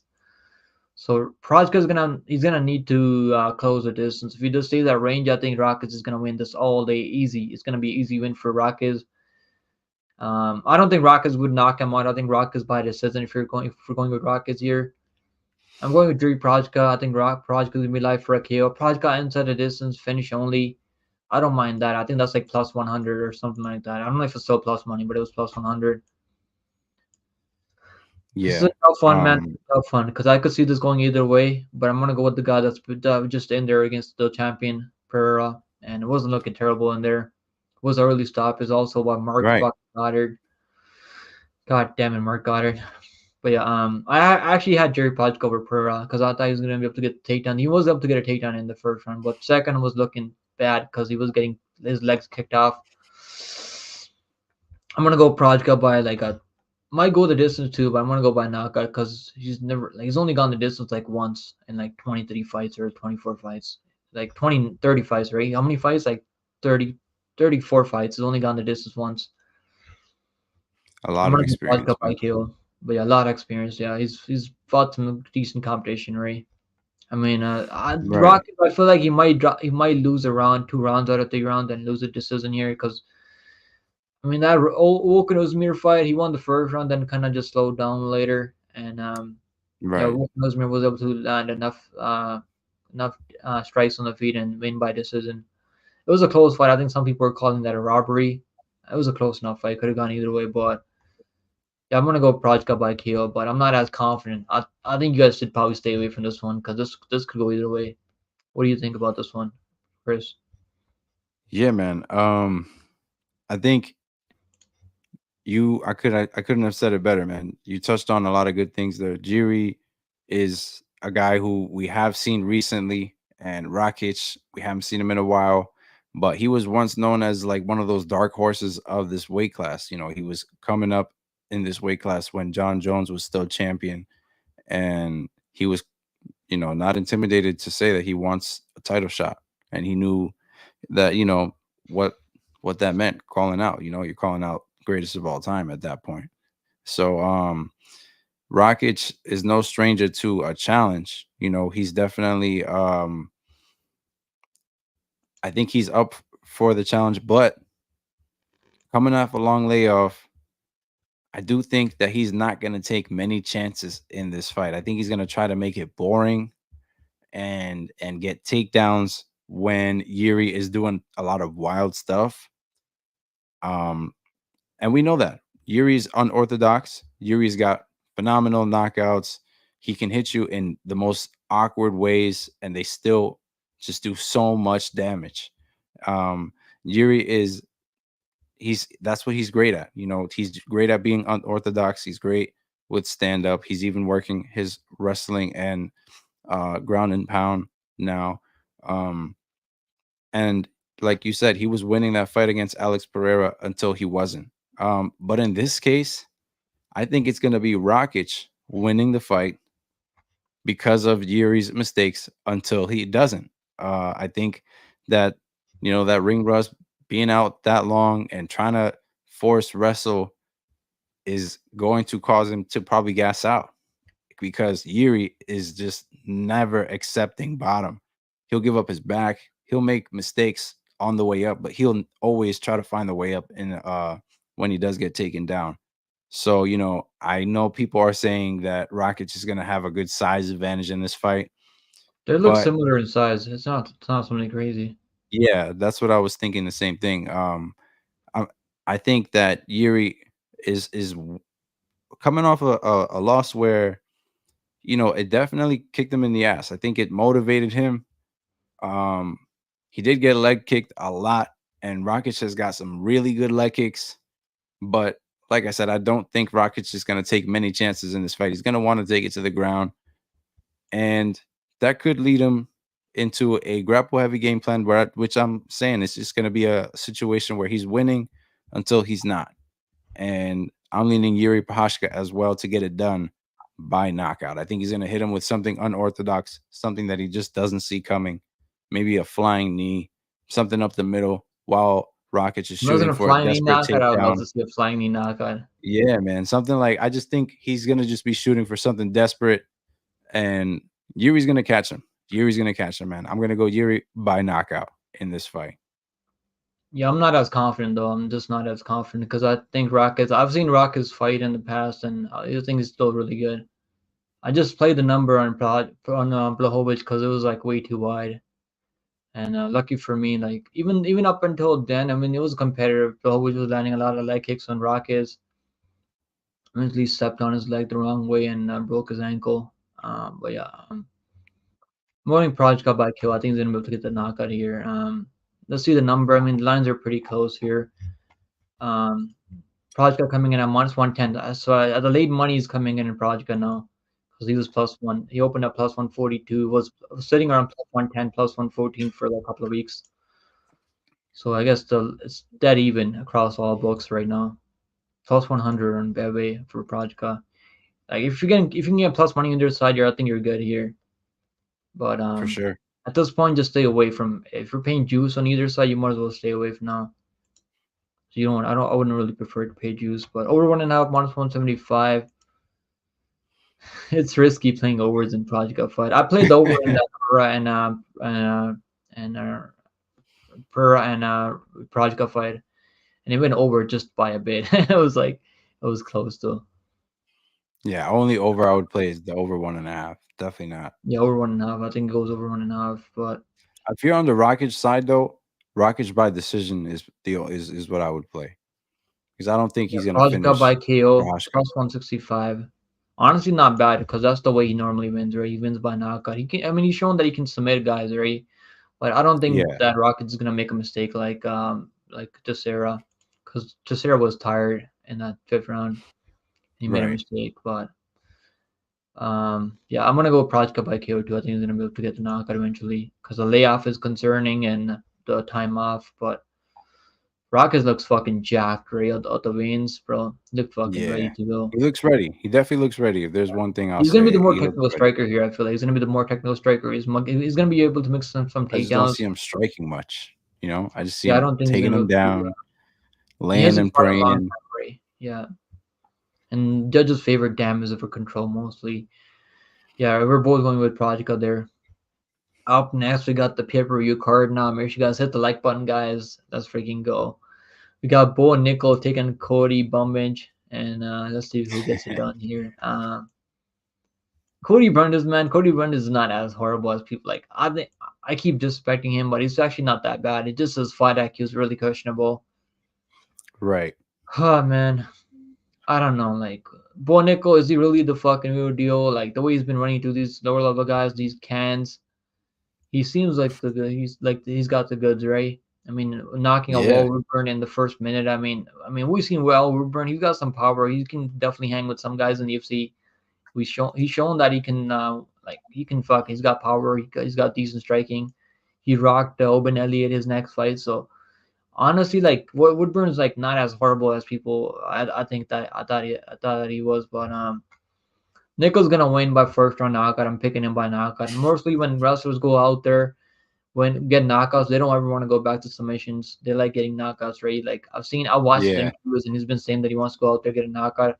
I feel like it's gonna be a ground and pound stop. It's gonna take his back. It's gonna flatten him and then throw some ground and pound to get a stoppage. Brundage, I mean, he's gonna Yeah. be live for a KO. If Warnickel wants to stand and bang with Cody Brundage, this guy can definitely put you down, right? He's got power. He's knocked down Rodolfo Vieira, who's a jiu-jitsu nerd, not really like a striker, but he can strike. Rodolfo Vieira is not a bad striker. Like he can strike. We've seen Rodolfo Vieira strike with Chris Curtis and survive to a decision, right? But Right. yeah, Cody Brundage had fucking Rodolfo Vieira and Crip Street. If he didn't pull the guillotine in the second round, I mean, I was happy that he pulled the guillotine because I played first round, second submission for Vieira. So I was happy that he pulled the guillotine and gave up the arm triangle. But if he didn't pull the guillotine, I mean, I think he was on his way to winning that fight. He was looking pretty good in that fight. I can't get there on Moicano money line minus 2100. Like what are you gonna do with the money line? You're not gonna get anything. You're gonna make a couple of dollars. Exactly. It's You know, so tough to bet on, man. under one and a half. Unless you're I'll go betting under knockout. 1.5. I think it's gonna be under 1.5, under 2.5. By knockout, you can take Moicano by Yeah. knockout. But he You might get like a submission because Dundas does kind of give up when he's getting grounded pound. He'll like give up his neck and stuff. I like Nico by either knockout. Knockout is good. I'm playing the under. I left under 1.5 at minus 270, under 2.5 at minus 650 in parlays. Either way, I don't think this fight's gonna go past the first round because even when Brundage is out there winning or losing, he's not going past the round and a half. Except when he's fighting a guy like Demas who had no fucking finishing ability. And I can't believe people are picking Demas over Rizboya, who's an absolute finisher. But yeah, crazy, I dude. mean, Cody Brundage basically sold the Crazy. fight. He basically gave that win over to Dumas. Dumas still couldn't finish him on the ground. Yeah, No, you're Bonicle's right, gonna man. win. I've seen some people picking Brundage. I mean, they probably want to call the biggest underdog if something like that happens. So I don't blame him, but I think the number is the way it is for a reason. Brundage is probably Damn. the best wrestler that Bonicle's fighting here. To be fair, he does have a wrestling background. That's not gonna be enough, though. I think Bonicle's gonna win by knockout. But what happens if Bonico gets rocked on the feed? Does he wrestle right away? Like, is he gonna be there? Like, he might not. He might be fucking out cold. I would love to see a fucking crazy like. I would love to see a crazy finish here, like by Brandes, like a crazy upset. Those upsets are always crazy when you never expect it to happen, right? Like something like that can For definitely. sure. It's MMA game, bro. They got 4 ounce gloves. I mean, anything can happen in this game, which is why I'm not parlaying Bonico. I know there's people parlaying because he actually opened up at minus 1100, minus 900. So people have been steaming that line to minus 2100. I don't blame anyone, but you're not really gonna make any money putting him in parlays. Under one and a Yeah, half is what I like here. I got the under 1.5 in the parlay of the week. I got the under 2.5 in the parlays. I'm going to go by KO because I'm picking KO because that's the plus money side. But I could see submission too. What do you think about this one, Chris? yeah, man. I think this is Bo Nickal's fight to lose. Honestly, another one of those opponents where we're not going to get good odds on Bo Nickel because of all of the antics that come with Cody Brundage. He's a first round winner only, and that's how I see him. He's definitely going to come hard in that first round and bring a lot of pressure. He's going to try to knock. I wouldn't be surprised if he comes in there guns blazing, trying to knock out Bo Nickel, trying to pressure Bo Nickel, be the first to ever, pressure Just Bo his best Nickel. path to victory if he goes out there, puts pressure on Boy Nickel on the wrestler Yeah, like Nickel and just land something crazy. I would love to see like yeah, some crazy upset here, but I don't think it's gonna happen. right. And that's the thing. I don't see Cody Brundage after that first round. We already know he's just an automatic fade. So, Yeah. whereas Bo Nickel only learning, only progressing, and one thing that sticks out with Bo Nickel is that he's never straying away from his X factor, which is the wrestling. Like I do think he is always going to resort to wrestling when he is in trouble because he's, I mean, uh, that high level of I a wouldn't be wrestler. shocked if You just Brundage goes can't. out to wrestles him because he's got one of the worst fight IQs in the game. He might shoot a takedown on Boy He could Nickel if try. he tests it out. Then He I could think that try. something like that can happen. I'm gonna call it right now. Watch Brundage go out there shoot a takedown on Boy Nickel. I could see him Well, he getting does that right reversed. now because you never always expect unexpected from Cody Brundage. That's the type of guy that Brundage is. He'll like um pull a guillotine against a grappler like Adolfo Vieira, then shoot a takedown on a guy like with the wrestling pedigree like Bo Nickel. Something like that can definitely happen. You think Bo Nickel's gonna win in the first round, or you think it's gonna go past the first? Um, nah, yeah. I honestly, Bo Nickel can get him down. Man, first round is tough for me to call. I do think that it's possible, but Cody Brundage and we've seen him quit in there. So to call it round one on you know this on Cody Brundage is it's a little disrespectful. It's a little disrespectful because he has I mean, been kind of this like is the showing hardest matchup for Nickel though. To be fair, this is a step up, right, even though it's not like a crazy step up. It is right, still a right, step up right. for Nickel here. But I I wouldn't be surprised. I wouldn't be surprised if he does get it done round one. I mean, if he does, get this guy a real serious opponent, man. Because if he's finishing Cody Brundage in round one, that shows something. But because I think that's Cody's best round. That's why I'm saying that. Yeah, round one he's That's dangerous, but I've also seen him fall down to Malkoon, very grounded pound when Malkoon was out there yeah. throwing grounded pound. If he just didn't I throw could elbows to the definitely back of the head, I think yeah. Brundage is I gonna could lean fold. round two. I lean round two, honestly. Round two is probably plus money if you're gonna play it. I'm just playing under 1.5, under 2.5. I just hope it goes under. Imagine this goes over somehow. Brundage is trying to survive, goes in Nah, yeah. I survival don't think mode. the chin is But gonna hold up if he gets him down with the ground and pound. yeah, Nah. I think he's gonna ground and pound because normally when you see wrestlers getting knockouts, they don't want to go back to submissions. I've seen that. I've noticed that with so many wrestlers in the past. But Yeah. yeah, And I'm going by Bonico by knockout. You think knockout also knockout? for sure. Knockout. TKO Yeah, I think in knockout particular. too. Yeah. What's good, Amberly? We got Amberly in the chat. We got Banks at yeah, skip post past this one. I mean, we gotta go over the fight anyways, right? I mean, still like you can never count on anyone in MMA, bro. We've seen some crazy upsets in the past, and anything can happen. These guys are going out there fighting in a cage in boxers, with bronze gloves, and anything can happen in this game, bro. You can never like sleep on Yeah. anyone in this game.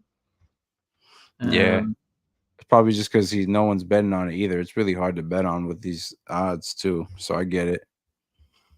yeah, hopefully they give Bo Nickal someone like good his next fight. Maybe give him Brian Battle, right? Brian Battle. Is that one the for that Prime Battle battle. fights a middleweight, right? Does he fight a middleweight anymore? I think he No, fights a no, 170, right? he's a 170. 170 year. He's That'd a be a good matchup. welterweight. I would want to see that But matchup though. Bonus that would be versus something, Random right? Battle. Yeah. Taz. Okay, bro. I mean, his he doesn't need a glass of water. He's good. Amberly said, "Hi, pick. Are you on Discord? Yeah, I'm on Discord, Amberly. Hope you're doing good, Amberly. But yeah, let's go to the next one. Up next, odds are way too crazy for this one. I mean, under 1.5 now is like minus 350 or something like that. I think minus under 1.5 minus 385. Holy shit! So it's getting smashed even more. Minus 275 in some books. I played at minus 270 for under 1.5. Still wide, even though minus 270. I think it goes under 1.5 though. Up next, guys. I've been going back and forth on this one. Oh man, this is a Damn, man. tough one. I'm going with Arman Tsarukyan. I've decided, man. I'm going with Arman Tsarukyan. I don't care what people think. Fuck it, whatever. I think Dude, Arman's you gonna and me get. both. I think his You and me wrestling is both, really bro. fucking good. I think people are sleeping on him because he hasn't had the opportunity to show his skill set to at the highest level. I'm gonna go. I was almost changing my pick during the week, bro. I was like, Oliver's gonna win. Then I'm like, the more I think about it, bro, my pick after watching tape was Arman Tsarukyan. I think his wrestling is too good. Obviously, on the feed, he's still a liability. Like he can definitely get clipped. We've seen him get clipped by Joaquin Silva. But he was right away. He's able to wrestle, right? And I think Charles Oliveira is gonna he'll pull guards sometimes, and I don't think he's gonna be able to get a submission off his back. I would love to see Oliveira win. I'm a big fan of Oliveira. I love seeing Oliveira fights. Oliveira is one of my favorite fighters in the UFC 155 overall in the UFC, overall in MMA overall. He's one of my favorite fighters to watch. I'm sure everyone can say the same. I think Arman's gonna win though. I think he's gonna win. No way I'm gonna parlay Arman. No way I'm gonna play him on the money line 2-1 because Oliveira is as dangerous as opponents ever gonna get. Can't bet Or against five. Charles. Yeah, you can't bet. I can't bet against Oliveira though, but Yeah. I actually bet Benir Darius finish only, which is plus 200 over Oliveira, which so I got my money back there, but I should have played Charles Oliveira finish. I think it was like plus 300 or plus 350 or something like that against Darius. But then I had Arman as my lock over Benir Darius. It was minus 180, and I played a bunch of units on that, and that was easy money in there. I mean, I thought it was gonna be a competitive fight, but Arman went out there bro, his hands are fast, bro. I think people are not realizing how good his Yeah. strike. He's not as He's only technical getting as better. yeah. He's the way he got that. He showed him that knee up the middle, and then him with that overhand right. That was fast, bro. I mean, I didn't even see that. I thought it was a knee knockout. I thought he was he knocked him out with a knee or something. But it was a right hand up from up top. I think our Sorokin's gonna win by I'm gonna Sorokin by a third round TKO. Oh man, it breaks my heart saying this because I'm a big Oliveira fan, but I think Arman's gonna win. That's my final pick. Arman Sorokin is gonna get this done. If he loses, I'm gonna get fucking clowned by everyone, all the Oliveira fans. I don't know whatever, but I think Arman's gonna win though. I'm not confident in Arman, but I think I think he's gonna pull it off. What do you think? Yeah, man. This is Armin's time. This is Armin's time, man. Extremely tough opponent in Charles Oliveira, that is for sure. But where I'm gonna where I lean Armin Tsarukyan is Charles Oliveira has gotten dropped in the past against opponents like Justin Gaethje, Dustin Poirier, and you know, Chandler even had some striking He success. gets you dropped into yeah. He just didn't go into his guard. Um, None of these guys resorted to the grappling after. And Tsarukyan is not going to be intimidated to grapple with Oliveira. I think he's got good top control.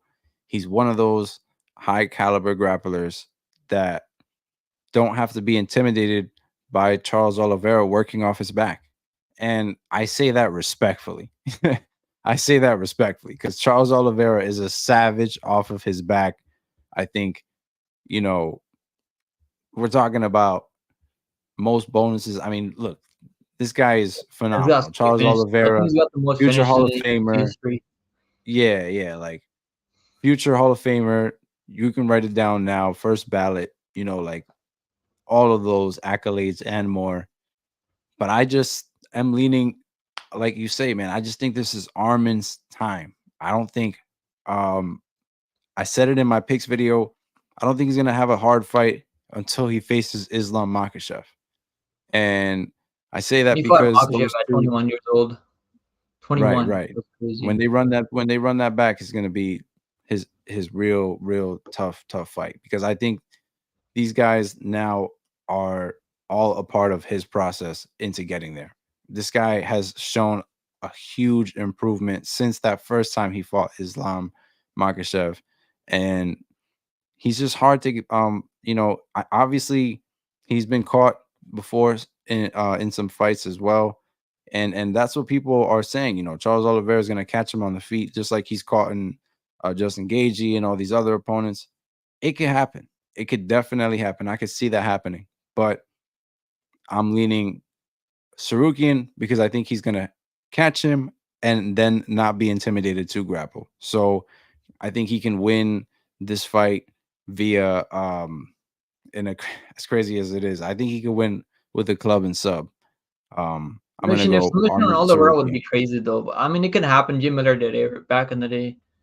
I'm Yeah, gonna say man. ground and pound, but it could go the distance too. Because Oliveira is a tough dude. He'll like survive, right?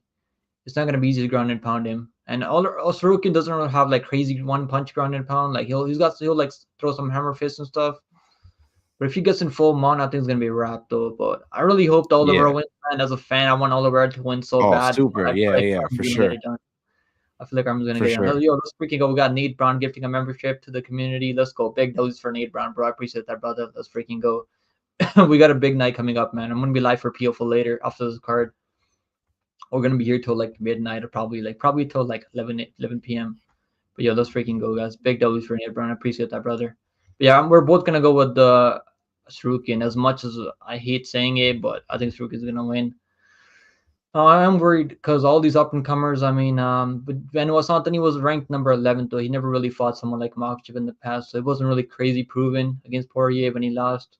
And then Fuziva, I mean, Fuziva's in a competitive fight against Gaethje, so it's tough getting into that top five because all these guys are super well rounded. I mean, Oliveira, if he lands a left hook, man, it's gonna be a night for us, Sarukian though. If he lands a left hook, his left hook is nasty though.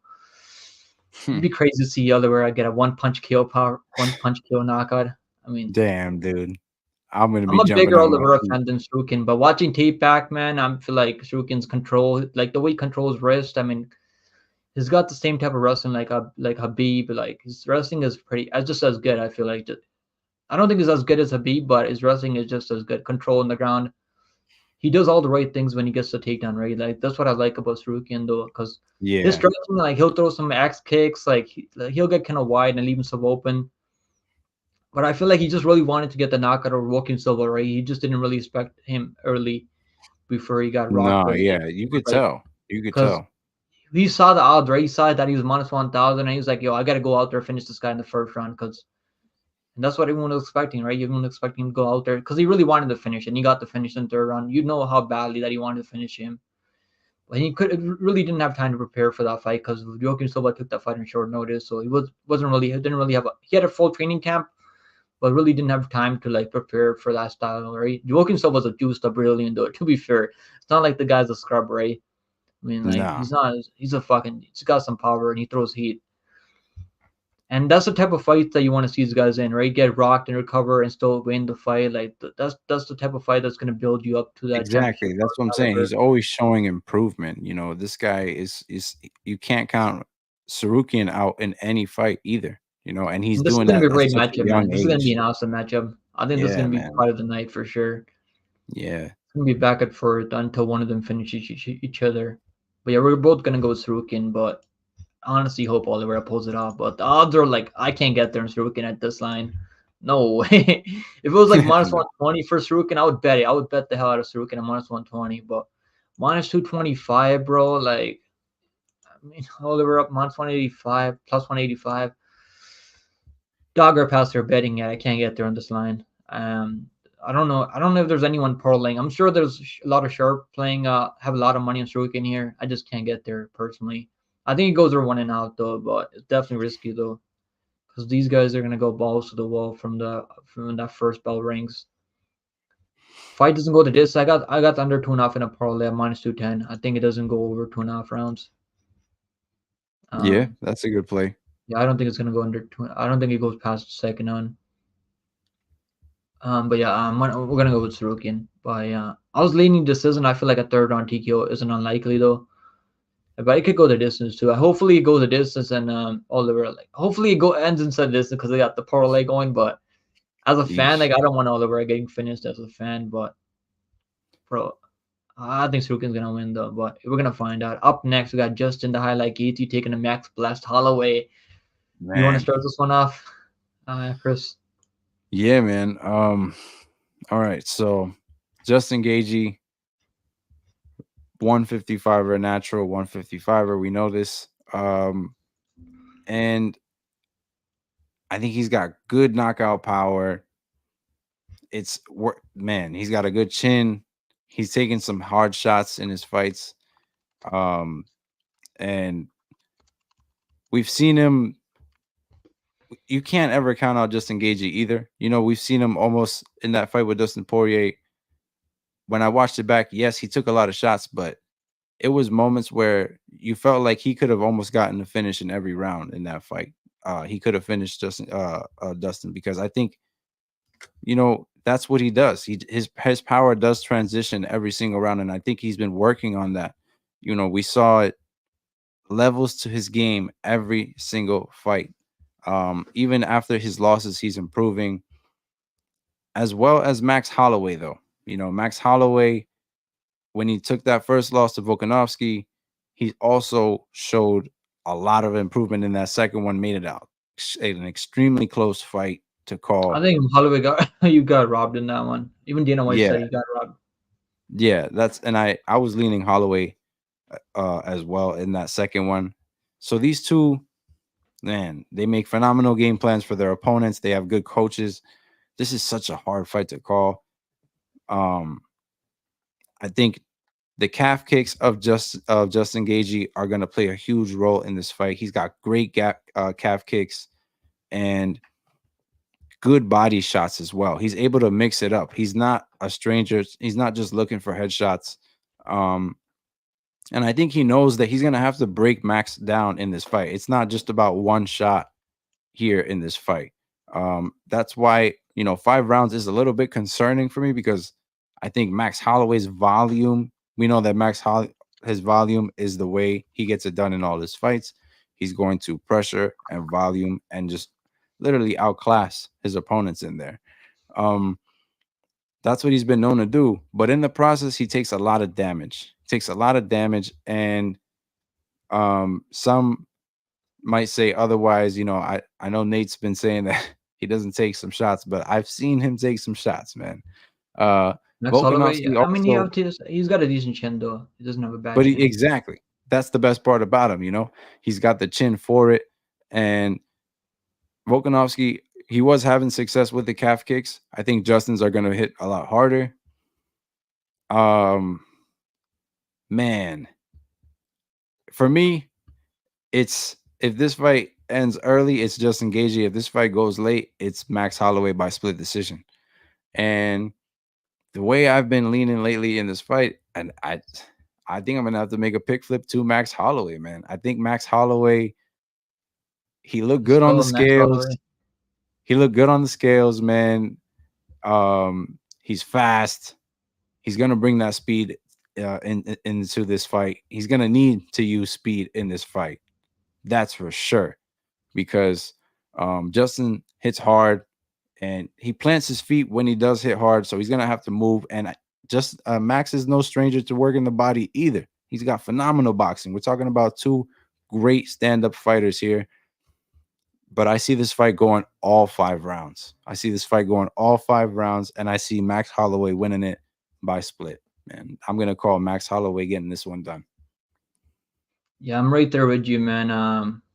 I'm not as like I've been going back and forth, but I think Max. I'm gonna stick to Max Holloway. I was leaning Gaethje by decision. Watching tape though, on both guys. I mean, Holloway rolls with punches pretty well. He doesn't take anything flush, right? Like he'll like Volkanovski's speed was giving him trouble in that third fight, but I don't know where his motivation was in that third fight because he fought the same guy 3 times. I mean, like this is a new opportunity for him now. He's got time to put on size for this fight. Known about this fight for the last 6, 7 months. It's not like his first opportunity at 155 when he fought Poirier. He took that fight on like less than 6 weeks' notice. Didn't really have the time to prepare. Didn't really have time to put on size. Didn't have a full training camp. At the highest level, man, you need a full training camp to fight at the highest level. If you want to compete at the highest level, you can't just come in off the couch expect to do really good at. And he wasn't looking terrible. He had some good moments in that Poirier fight. I think Poirier's a better boxer than Gaethje. Gaethje's got a nice clean striking too, but I don't think he's as good of a boxer as Poirier. To be fair, Gaethje obviously has the power here. That's the equalizer, right? The power. Yeah, Max has the speed. I feel like he's gonna have more better kicks.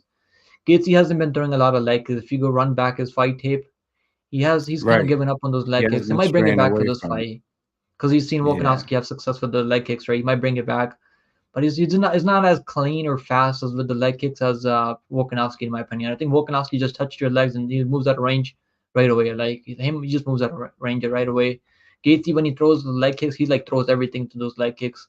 He plants and throws the leg kicks. He doesn't like he'll like step into range and throw a leg kick like Volkanovski and move out of range right away. Like it's you can't really counter him. It's a tough matchup, for but I'm gonna sure. go with Holloway. I think Holloway plus money like it's never bad. And we know Holloway's got phenomenal cardio, phenomenal Yeah, durability, one of the best chins in the game. yeah. He was my first lock of the week on the channel, bro. When he fought Arnold Allen, he was my first lock of the week by decision, plus two Damn, sixty five by decision. It was a big number. that's I can't believe dope. how big the number was. Plus 665 by decision. Yeah, I had And Holloway in that fight as well. Yeah, that was a great number there. But this is a tough matchup, which is why I'm not. I was thinking about picking Holloway for a lock of the week, but it's tough, bro, because Gaethje's been looking phenomenal. He's been Nah, going you, out you there as can't sleep underdog, on getting the Gagey, job man. done, bro. In the pocket, I think that's where Gaethje is going to be super dangerous. But if he lands the Yeah, same head kick that he landed in Poirier, I don't think Holloway is going to go anywhere. I think Holloway can eat that head kick that he landed in. I mean, he kicks like a fucking mule, though. To be fair, but right. I'm gonna go And Holloway by like a late TKO. I think he might be able to get a Banks late stoppage. says Banks says that Gagey outstruck Fiziev, who is a better striker than Max. But you got to remember that Fiziev doesn't have the height and reach that Max is going to have in this fight, and the speed Because he as was well. I willing to know trade Fiziev in is the quick. pocket, right? He was just trading in the pocket. They weren't really like he Right, wasn't right, really fighting from range, like Holloway's gonna be doing. And I feel like right. Fizie's been knocked out before. We have never seen Max Holloway get knocked out. Fizie got knocked out in his debut, right? I feel like UFC debut or second fight. Yeah, yeah, you're He's right. been knocked out It was before. like he took a head kick. Fizie was a phenomenal striker though, but I don't think he's got the durability as good as Holloway though. Fizie was. I'm Already not saying been Fizie was proven. chinny or anything. He's not chinny. He's a fucking tough dude, but he No, was just they were just like brawling, right? That was a brawling type of style. It wasn't like and that's what he does. Holloway's gonna Yeah, be that's moving the what whole time. exactly. He's That's just that's gonna what we're. touch you. If Holloway's you just are gonna picking touch you. He's just gonna Holloway, touch you over and over. if you are picking Holloway, that's what you're counting on. You're counting on him to keep the distance, use his pace, use all of his reach to his advantage because that's what he's going to need to do. And I think he can work this fight into the later rounds where Justin's power is not going to, matter as much because he's going to piece up Justin in the process. This is going to be a war. This is going to be a straight war. And Matchup. I can't wait, man. I just can't wait. This is one of the best fights that I'm like on the card. I feel like even on the pay per view because we got all the fights are good on the pay per view except maybe Bo Nickal and Brundage. For Yeah, I sure. mean that's just appetizer though. That's just appetizer, bro. I mean, I'm excited for this Yeah, pay per view. I'm gonna watch this pay per view back after I'm done live streaming on my TV with the sound system. It's gonna be fucking phenomenal, bro. Because if I watch it on my TV, the sound's gonna go through the mic and shit. So I don't really like doing that. oh yeah, But I know watching what it you on mean. TV is a crazy experience. On an OLED TV, like with sound system, like all the sound effects just go crazy, bro. I mean, I'm gonna watch it. Like they give you 24 hours. I don't know why you can't watch it whenever you want. When you get a pay per view for $80, like you spend all this money to get a pay per view, they only let you watch it for 24 hours. This is kind of crazy, right? It's a joke, right? I don't know why they do that shit. Yeah, Banks said that Gaethje outstruck Fizzy was a better. No, I don't think Gaethje's a better. He's a better like boxer. I feel like in the pocket. I think like Holloway's got more weapons in the feet. Like he's got better For sure. durability, better cardio. Fizzy slows down. I think people forget Fizzy slows down after like the round and a half. Like, he was slowing down to Bobby Green too. Remember that fight with Bobby Green? He was slowing down against Bobby Green too. Banks said a cardio won't matter if his cows are busted early.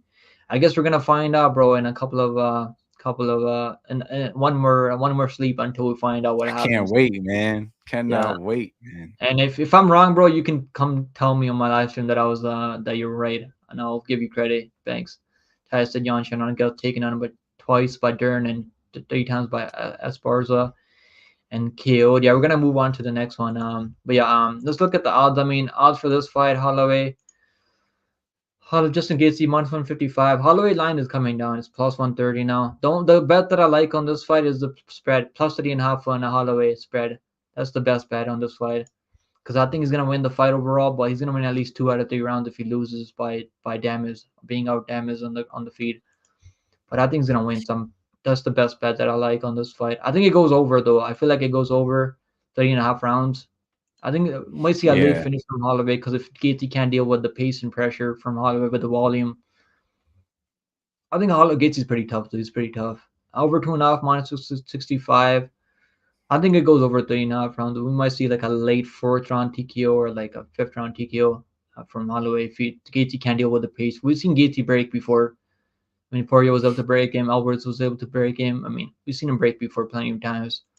So it's not like it can't happen, right? Like, but nah, yeah, Holloway for probably on the sure. scorecards though. Probably on the scorecards. All I'm right, picking up next Holloway. we got the co-main event coming up next. We got Zhang, Magnum Weili taking on Yan Xiaonan. We got two Chinese fighters here, and this should have been a main event in China. It would have been a phenomenal main event in China, right? Yeah, yeah, Either way, dude. It was I mean the well belt would deserved. still stay in China. I mean, Well I'm deserved picking main Zhang event Weili all fucking day. I think she's gonna run through this girl. And all the odds day. are the way they are for a reason. I do think Yan Shannon, the only way I see her winning this fight if she defends all the takedowns and is able to outstrike Weili. Because Yan Shannon throws a ton of volume, but I think Weili's going to be landing more damaging shots. Weili has a decent Yeah, chin on her. It's not like she's chinny or anything, right? She got, like, anyone can get knocked out with a head kick. Anyone can get knocked out with a head kick right that here. was Like, so it doesn't crazy, take dude. much. Yeah, Yeah, that was crazy. I didn't bet on that fight. Thank God I stayed away from that one. Because I didn't bet on the second fight either. On Zhang Weili versus Joe's second fight, I didn't bet on that either. mm. And the only time that I bet Weili prop submission prop plus 800 over Carlos Barza, I called that out in the MMA expert stream. I was like, bro, I think he's gonna submit Carlos Barza because I knew Carlos Barza was gonna be shooting takedown desperately because he doesn't want anything on the feet with Weili. I should have put more than hundred Dude. dollars on that submission, bro. I would have been fucking rich. I would have been rich if I just put a couple $100 on that. But yeah, I Damn. mean, plus 800 for Weili by submission over Carlos Barza. People were expecting the knockout, right? But I knew Carlo was gonna be shooting fucking desperate takedowns. But yeah, I mean, this is not a similar matchup. I mean, even though like Carla has a crucifix TKO win over Yan Shannon, I do think Yan Shannon has been working on the grappling at Team Alpha Male. She's been every time I see her training, she's always out there grappling. So that's the hole she's got in her game for this matchup. I mean, I could see like upset here. I wouldn't be shocked there's an upset here, but I feel like Weili's gonna be. She's too smart. She's got way too good of a fight IQ. I mean, her fight IQ is phenomenal. I mean, she still like time those takedowns. She'll like throw a strike up top and then mix in a takedown like she was doing against Lemos. And that Lemos fight should have been stopped. I mean, I don't know Dude, why the referee stopped the fight. I was for so real. pissed off because I had the unders in that fight and had Bailey in parlay, so I broke even. But I would have made a ton of money if they just stopped the fight because Bailey beat the shit out of her. I just watched the fight back last night and I was like, holy shit. Because some people were calling that fight boring. I mean, I don't know how that fight was boring. I mean, that fight was pretty fun. I actually liked watching them most get her ass beat. And Yeah, man. yeah, they should have stopped the fight. That fight should have been stopped because Lemos I thought she was took too dominant much damage. everywhere. Lemos is tough though. Lemos is a fucking tough girl, which is why I bet Lemos over Dern because I was like, she's gonna be fucking way too tough for this girl, and And she made it she's gonna close beat her. though. Yeah, Dern made it close to the takedowns though, but she doesn't really like. She's a submission or bust, right? Dern is like a submission or bust, Yeah. like, or she needs to rack up enough I control time where the control time outweighs right. the damage on the feet. But I yeah, didn't think it was Zhang quick, Weili's gonna but win. I think Zhang Weili's gonna win inside the distance. I played at plus 110. I don't think it's plus money anymore. It's like maybe you can find it at plus money on some books. I think she's gonna look for a finish here. I know she couldn't get a finish her last fight. I think Lemos has better jiu-jitsu than John Chanan. She's looking for ninja chokes off her back and stuff. She's attacking submissions.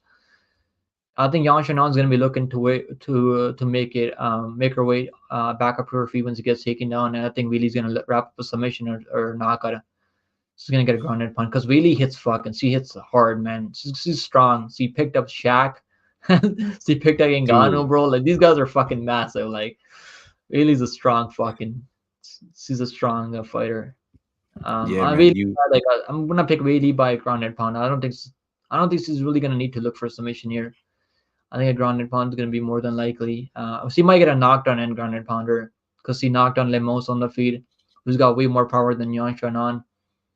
I mean, Yan Shannon getting the knockout over Andrade, like Andrade was asking to get knocked out there. She's spamming the left hook 5 times in a row. yeah, Like, what do you yeah. expect? Like, yeah, I'm gonna go Weili by TKO third round. TKO, I think she's gonna get a stoppage here. What do you think? I agree with you, man. Right? Honestly, you said it all. Honestly, just to save time on this breakdown, because I don't see anyone. I don't see Weili losing to anyone anytime soon. Let's be real. I think Yeah, I think they she's run that Rose fight back. I think she beats Rose now. Like yeah. the only reason This Rose won the fight was because he was able to get a takedown in the fifth round. That's the only right. factor. We're Like talking about a girl who was originally known for just knocking people out, and yeah, now she's out there looking like a Khabib Nurmagomedov of her weight class. You know what I mean? Like she's just showing so much levels to her game that I just think that she's going to be very dominant. She's going to be a very dominant champion for a while. I don't see her losing this fight or her next one. Weili is just that good, and I truly believe that. She could take a punch. That Rose head kick knockout, I actually saw that live. I was there that was for insane, that bro. one. Watching the live must have been crazy, So and the crowd went absolutely fucking yeah, berserk. I remember her like chanting, "I'm the best" and all that. That was something to see. But I just don't think Yan Xiaonan or any like, no, and that's no disrespect to Yan Xiaonan. I just don't think anyone is going to meet the level of improvement or even catch up to what Wei Li has been doing. And credit to her, man. She's just next level, like you said, picking up Francis Ngannou, picking up Shaq, dude. She's gonna have no problem tossing around Yan Xiaonan. Let's be honest, guys. And on the feet, she's no stranger. So I think she's really good, man. Wei Li by finish is something I would play for sure. Weili is probably the most confident parlay piece you could think of on this whole card. I parlayed her, confidently with Diego Lopez. That would be like my safety parlay for the card, That's and it's good not even parlay, that man. safe, right? But I think that those two are going to get it done for sure. Diego Lopez, Zhang Weili, but yeah, apart from that, Zhang Weili for sure Yeah, is Really's my a pick beast. She in this trains fight. hard, man. I mean, she's always out there training. You hear DC talking about, she's this girl's always she's like committed to this game as much as you can. She's as Right. committed as any fighter out there, which is why she's going out there making these fights look easy. I mean, Rose is pretty technical, Levels, right? Like man. she had trouble with Levels. Rose, but Rose was able to mix in the takedowns. I don't think Yan Chenon's gonna be shooting takedowns on her. No. And I don't Amberly think said, "I that love fight would Weili go the too. same way. She's so cute and badass." Yeah, I think Weili's kind of cute. I feel like she's cute. Thanks, so Weili gets caught blitzing in quite a bit. She's got a decent enough chin. I don't think she's gonna get knocked out with a punch like Andres did. Ty said, "Bro, I called that Weili submission to a hit on it, and I knew Weili would try to show off her grappling against best wrestler in the division. She was training with Suhuro Aladia." I just had a feeling that Carla was gonna be shooting desperate because Carla's on the field, like she's got pillow hands, no power, like, and she won the fight against Rose, which is one of the worst fights in UFC history. And I was screaming at my TV because I had Rose in a parlay, and I was like, I was like, God damn it, why I didn't play Rose in a parlay in her next fight against Heba. And that fight was close. Heba's fight was kind of close too. She was able to get a takedown and win the fight, right? Like, but yeah, that was one of the worst fights in history. So which is why like I don't know how that number was so high on Bailey by submission, because that crucifix submission was a beautiful, bro. That was like beautiful submission there by Bailey. But yeah, Yan Shannon, you think she's gonna get a grounded pound or a submission? You think it's gonna go the distance? I think I've seen a lot of people picking decision. Um Yeah, honestly, Yan Xiaonan is gonna be tough. She's gonna be tough, but if she gets put in that crucifix, she just like, what are you gonna do? I think she can win a ground and pound finish, and I think that's where we're likely gonna see this fight go because Yan Xiaonan, that's her main weakness, man. She's getting taken down. If you look at a lot of her fights, man, she's getting taken down a lot, and it's not going to be nearly the level of pressure that Weili is going to bring when she gets her down too. So I'm going Weili, and I think she can get it done ground and pound TKO finish.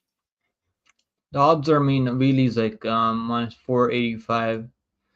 I parlayed her back when she was minus 425, so I beat the Simon line movement, but I should have played it when she was minus 325. I was like, I'm gonna stay away from this one because I was like thinking too much about the Rose fight, but Yan Chenan is not as well rounded as Rose, and I think Rose is better striking than Yan Chenan. But Yan Chenan's like kicks are pretty good. So he throws a ton of volume.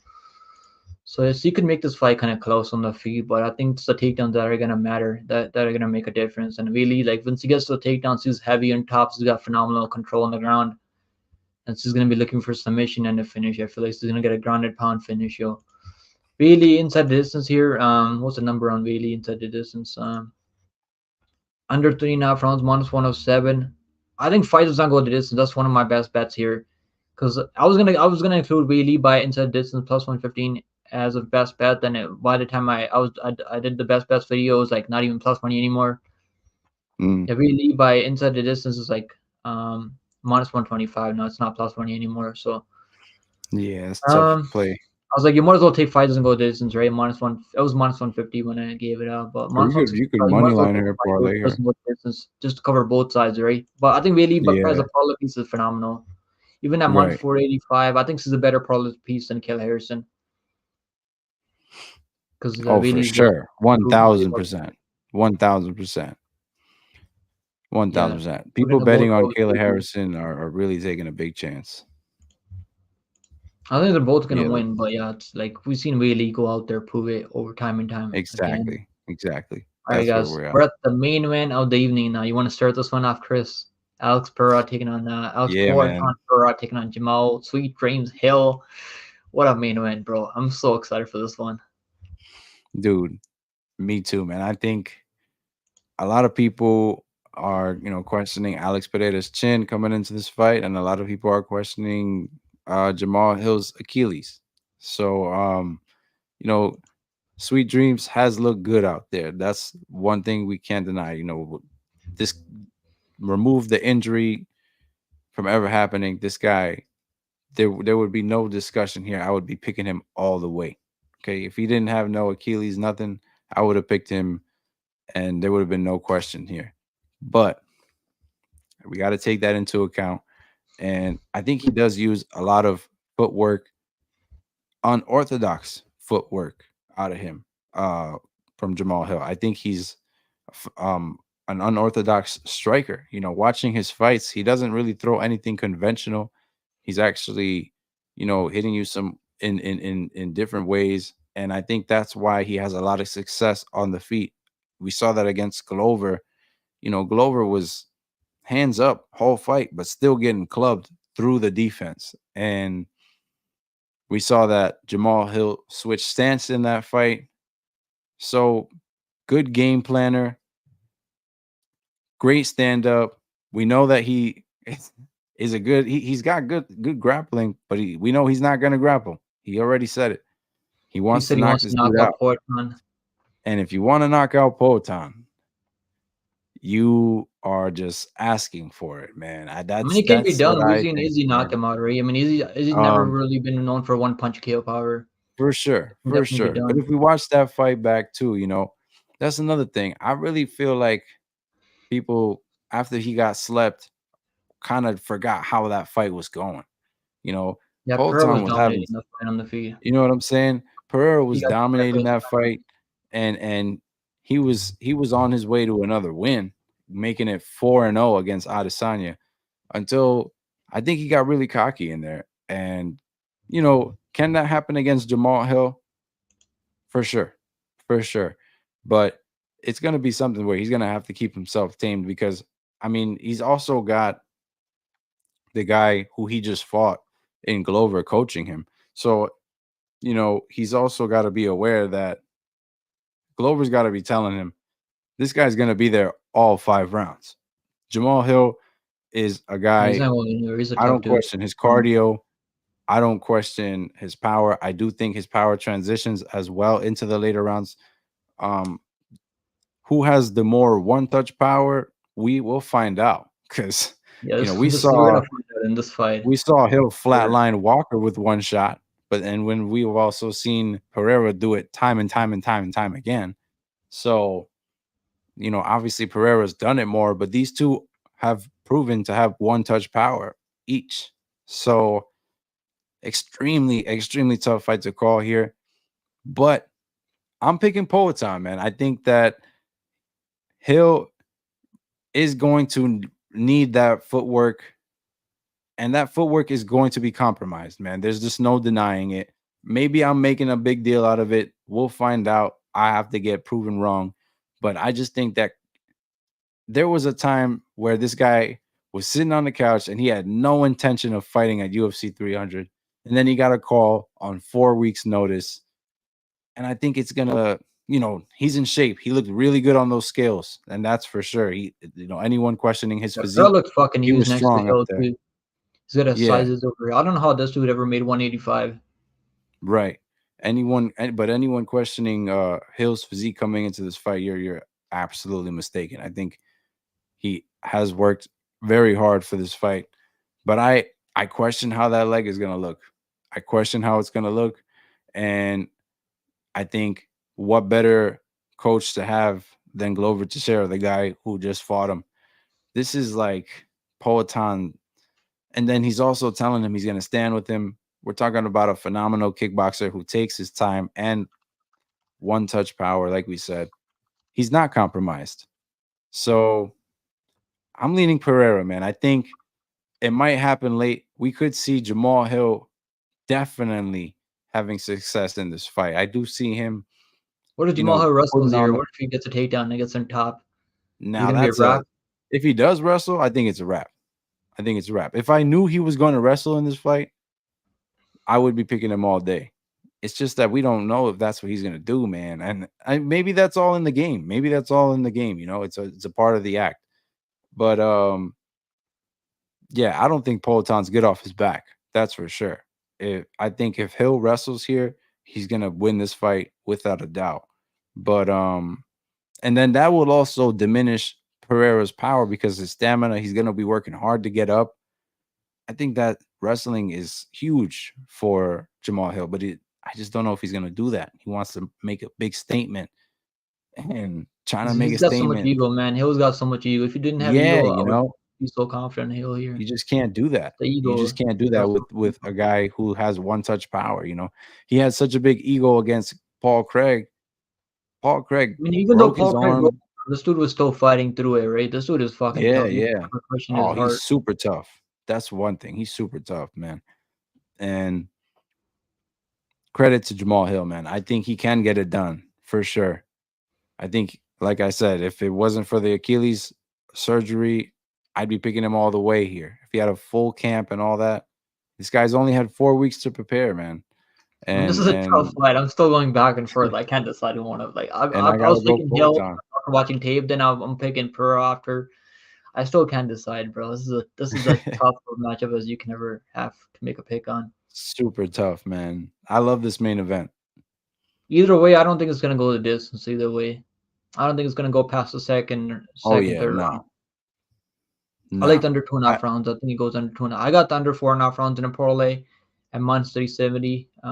Even though the line is kind of wide, but I still think it's a good parlay piece because both these guys have a ton of power, and I don't think it's gonna go the distance at all. So we're leaning for a ton by KO, second round, first round, or third round. Like which round you think is gonna happen at? man, I think we could see it happen third or fourth round, man. Third or fourth round, I'm leaning because I think these two are because it is a 5 round fight. The first round's going to be slow. They're going to measure each other up. They're going to look at what each other's going to do. I think that Poatan is not believing that Hill is only planning on striking here. I think he's going to be aware that he might have to wrestle a little bit here. I don't know. Maybe it's all in the antics. But if this fight does just straight up start standing like a stand and bang from the first round, I don't see it going all five. That's for sure. It's just a matter of how that second round looks. I think the first one is going to be a measuring process, and then that second one is where they're really going to go at it. It's a tough matchup, man. I think Poatan Chin at 205 is better than it was at 185 because not draining all the water out of his body anymore. Like it's not cutting like 40 pounds to make 185 anymore. So Chin is better at 185. He's been more active. He's been fighting championship level fighters. He's been defeating championship Yeah. level fighters. Even that fight, Izzy, he was on his way to winning that fight. He was dominating the fight. Outstriking Izzy easy. But Jamahal Hill has that one punch KO power, which is scary, bro. Because obviously, like Yeah. I know Pereira's gonna be attacking those leg kicks, but he might like sometimes I don't like one thing about Pereira, like he'll leave himself open up top, like when he's throwing those naked body kicks, leg kicks. He doesn't telegraph those leg kicks, but he'll like keep his hands up too low. Oh man, Prochazka was landing some nice shots on Pereira too when he's walking him down. I think Pereira's gonna be trying to walk him down. He might walk into a left hook though. This is a tough one. I still don't have a fucking pick, bro. I still don't know. Picked I picked Hill because after watching tape because I think he's got better boxing in the pocket because I think he's willing to take one to exchange in the pocket. So is Pereira too, but Yeah. I think oh man, this is a tough one. I'm gonna go with Pereira now because activity and all the red flags with Hill now. But Yeah. I wouldn't be shocked either I way, feel man. you. I'm gonna go with Poatan just because the activity. He's made me some money in the past though. The only time that I lost money on him was that Izzy fight. I live bet Izzy at like minus 150, I think it was live. And that second fight. And the fifth round TKO, I was like, God damn it, I was so pissed off Mercado. That's why I hate Mercado so much. Because like Izzy probably would have got knocked out still, because if Pearl was trying to fucking hunt him down. Yeah, dude. He was going Oh at man, him. this is a tough matchup though, but I think some people that are saying that Hill is not as good, he's overrated. I don't know what the hell they're talking about. This dude, he's broke Crazy. records for landing the Crazy. most invictus strikes, even though it's over Glover. I call him Glover. Glover Teixeira, but still, man, Glover Teixeira is not a bum, right? He became a champion at 42 years old, so it's not like a bum or Yeah. anything. And Glover was having success landing some shots on him too back, like because Hill like he doesn't really circle out of range properly. Like he'll like stay in one place for too long. I'm gonna go Poatan by second on KO, but I'm not confident at all, man. I'm not confident. You can't be laying down Pereira minus 130. I don't know. I would not lay No. down minus 130 minus any like if you're getting Poatan at plus money, like which I don't think anyone is getting him at plus money. I think all the sharps are on Hill here because they're getting a guy that's more well rounded, has more MMA experience. Hasn't fought the competition that Perez fought, obviously, but has decent chin. I mean, Hill has decent chin, has good boxing, nice combinations. He's got some sneaky head kicks too, bro. This guy's got some sneaky head kicks, some nice Seriously. body kicks. So it's a tough matchup, but I gotta go with. I was thinking about picking Hill too, but the layoff, the he hasn't had enough time. He definitely didn't know he's gonna be fighting at 300, and I think Pereira had a clue that he might be fighting on 300. He had a feeling that they might they might have him fight Yeah. on He was 300. So definitely he's a lot better prepared. and Glover's in his corner. So bro, I mean, this is we could see like I think one of these guys is gonna go to sleep here. Either way. Oh yeah, Either for way, sure. man, like the odds are like minus 130 for plus 110 for Hill. Hill was plus 136 when opening up, so the money's been coming on Hill early. All the sharps attack Hill early, then the money line's been going back and forth. I actually played Hill like at plus 140, and then I cashed out. I fucking cashed out because I'm scared, bro. I'm like, oh, I don't know, man. This is the 2 year the over a year layoff, the Achilles injury, like I should have just kept the bet because it was like really good number, but I was kind of scared. So I'm just gonna enjoy this main event, bro. I'm just gonna enjoy it. I got the unders in this one, so I think it's gonna cash from my parlays. I got a bunch of Yeah. round robins with the unders, so I think that's gonna cash. But yeah, I have Darius, I can have you this fight chill, not bro? going the Holy shit, distance as Darius. well. This guy just constantly like fucking on my fucking ass with the PFO starting right now. You gotta, bro, chill the fuck out. Holy shit, Darius. Dude. I know it's starting in 15 minutes, bro. We still got fucking 15 minutes, bro. Chill the fuck out. Holy shit. Lane said Alex not good off his back because not needed. He'll like if things don't really go his way on the feed, he might be able to. He's like, let me just take this guy down. Why am I playing around on the feed? But knowing Exactly. knowing how much ego he's got on, he's a salty guy. He's got so much ego, so he might just want to stand and bang with him. And I don't mind the chances on the feed either, but I just think Proton's got more weapons on the feed. But it's a tricky matchup, man. It's a tricky matchup. I don't know how anyone can lay down the chalk on. It should be minus 110.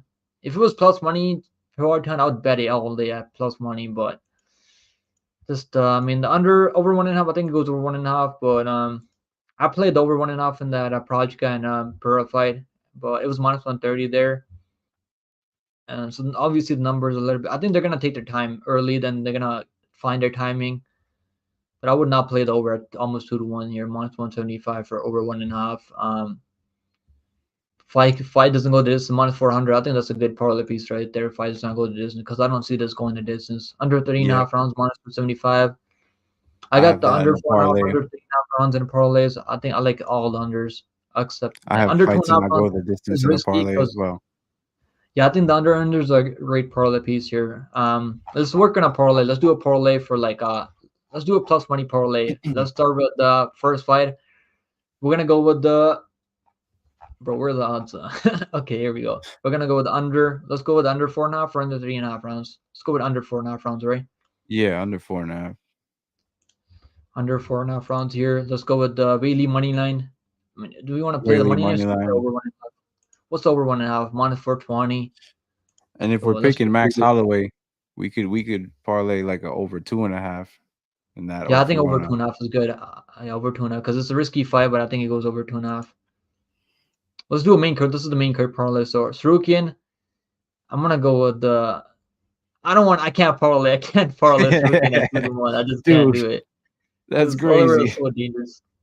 I just can't do it. If it was minus 120, minus 140, I would parlay it of Tsarukyan at minus 140, but line is way too wide. Just what about the unders? If Arman just lays in praise, it might just win a boring decision. Might just want to stay safe, right? Because there's a big opportunity for him. Let's just I'm take a staying pass on away that from one. that Let's go one. with the under. Yeah, I'm staying Under one and away. a half in this one. Bro, I like this one. This 4-leg parlay right there. What do you think about this one? Under 4.5 rounds in the main win. Zhang Weili money line over 2.5 rounds in the Max Holloway fight. Under 1.5 rounds in the Nickal fight. Plus 196. Not a bad parlay piece. Plus 200 almost. So if you I take actually something in have the something prelims, very, very similar to that already. I have Weili. I'm playing I something have like this. I'm playing like a 4-leg. yeah. I have I like something a very 4-leg. similar to that. I got the Weili money line, main event, Pereira and Hill not to go the distance, and then I have over two I and a got half. all this also with the under 2.5 rounds in that Oliveira fight, but let's go with all over under 2.5 rounds. Or fight doesn't go the distance, right? But Okay. it just Yeah, that's that's a good risky. play. Okay, but let's do the fight doesn't go the distance in Oliveira fights. Plus 300. This is the parlay that I'm playing a unit on. I got you 1 unit on this one. Nice. I put this in I think I put it in like 2 weeks ago or like a week and a half ago. And this is a good parlay. I like this parlay a lot. I'm That's not a playing good a lot of play. parlays on this card, man. This is the tricky card for parlays, I feel like. There's a No, for lot of sure. coin toss matchups. Yeah, so For that's the sure. parlay of the week, guys. I got the over 1.5 in the Holm fight in the parlay of the week too. I think that's gonna cash, but just stay I away think from that one because though.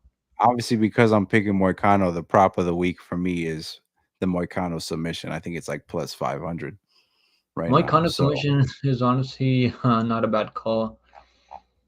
Um, yeah, Moicano. I like the Max Holloway inside of this is plus 750. Yep, I got it in the round robin. This for fun.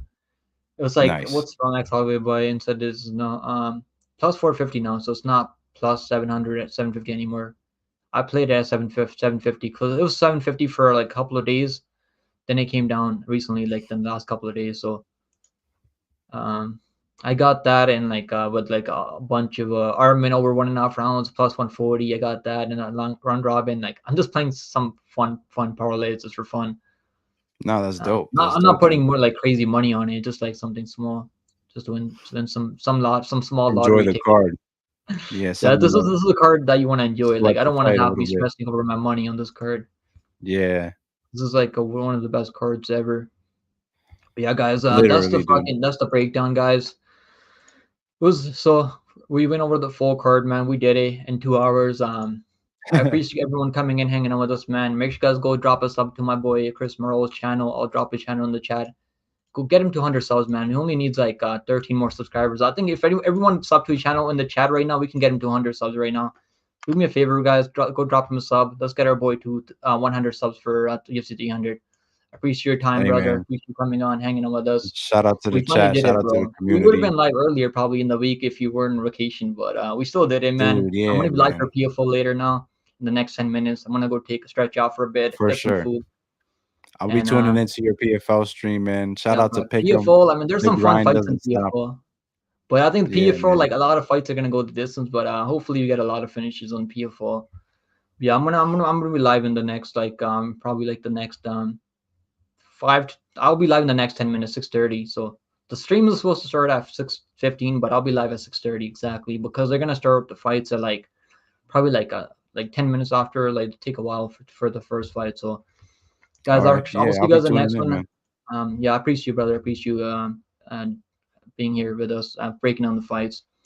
He's Melly said who's fighting in PFO. Impact Kasangan is fighting in PFO soon with the Palizzi, Yo, and we got in the co-main we got I think Clay Cott no Robert Wilkerson taking on Tom Breeze, former UFC fighter. So we got a lot of former UFC fighters on PFO tonight. It's not a bad card, right? Let's just take a quick look at the PFO card. Like PFO cards, honestly, not bad. I mean, look at this PFO card. These are my picks for PFO. I did a breakdown in PFO. Impact Kasangin is gonna win. I think Wilkins is gonna win. Collar is gonna win. You got any underdogs you like in this card? I don't really think that a lot of underdogs are gonna cash on this card. dude, don't ask me, man. I just got back. I tried to You cover didn't have time to tried to look at cover it. this card with you. Yeah, there's some I'm fun still matchups on the PFO though overall. Not bad. But yeah, these are my picks for PFO if anyone wanted to see. But guys, we're out of here, man. I'll be back in the next 10 minutes. I'll see you guys soon. And yeah, I'll see you guys in the next one, man. Take it easy, guys. I'll see you guys later, man. shout out to Pick'em, man.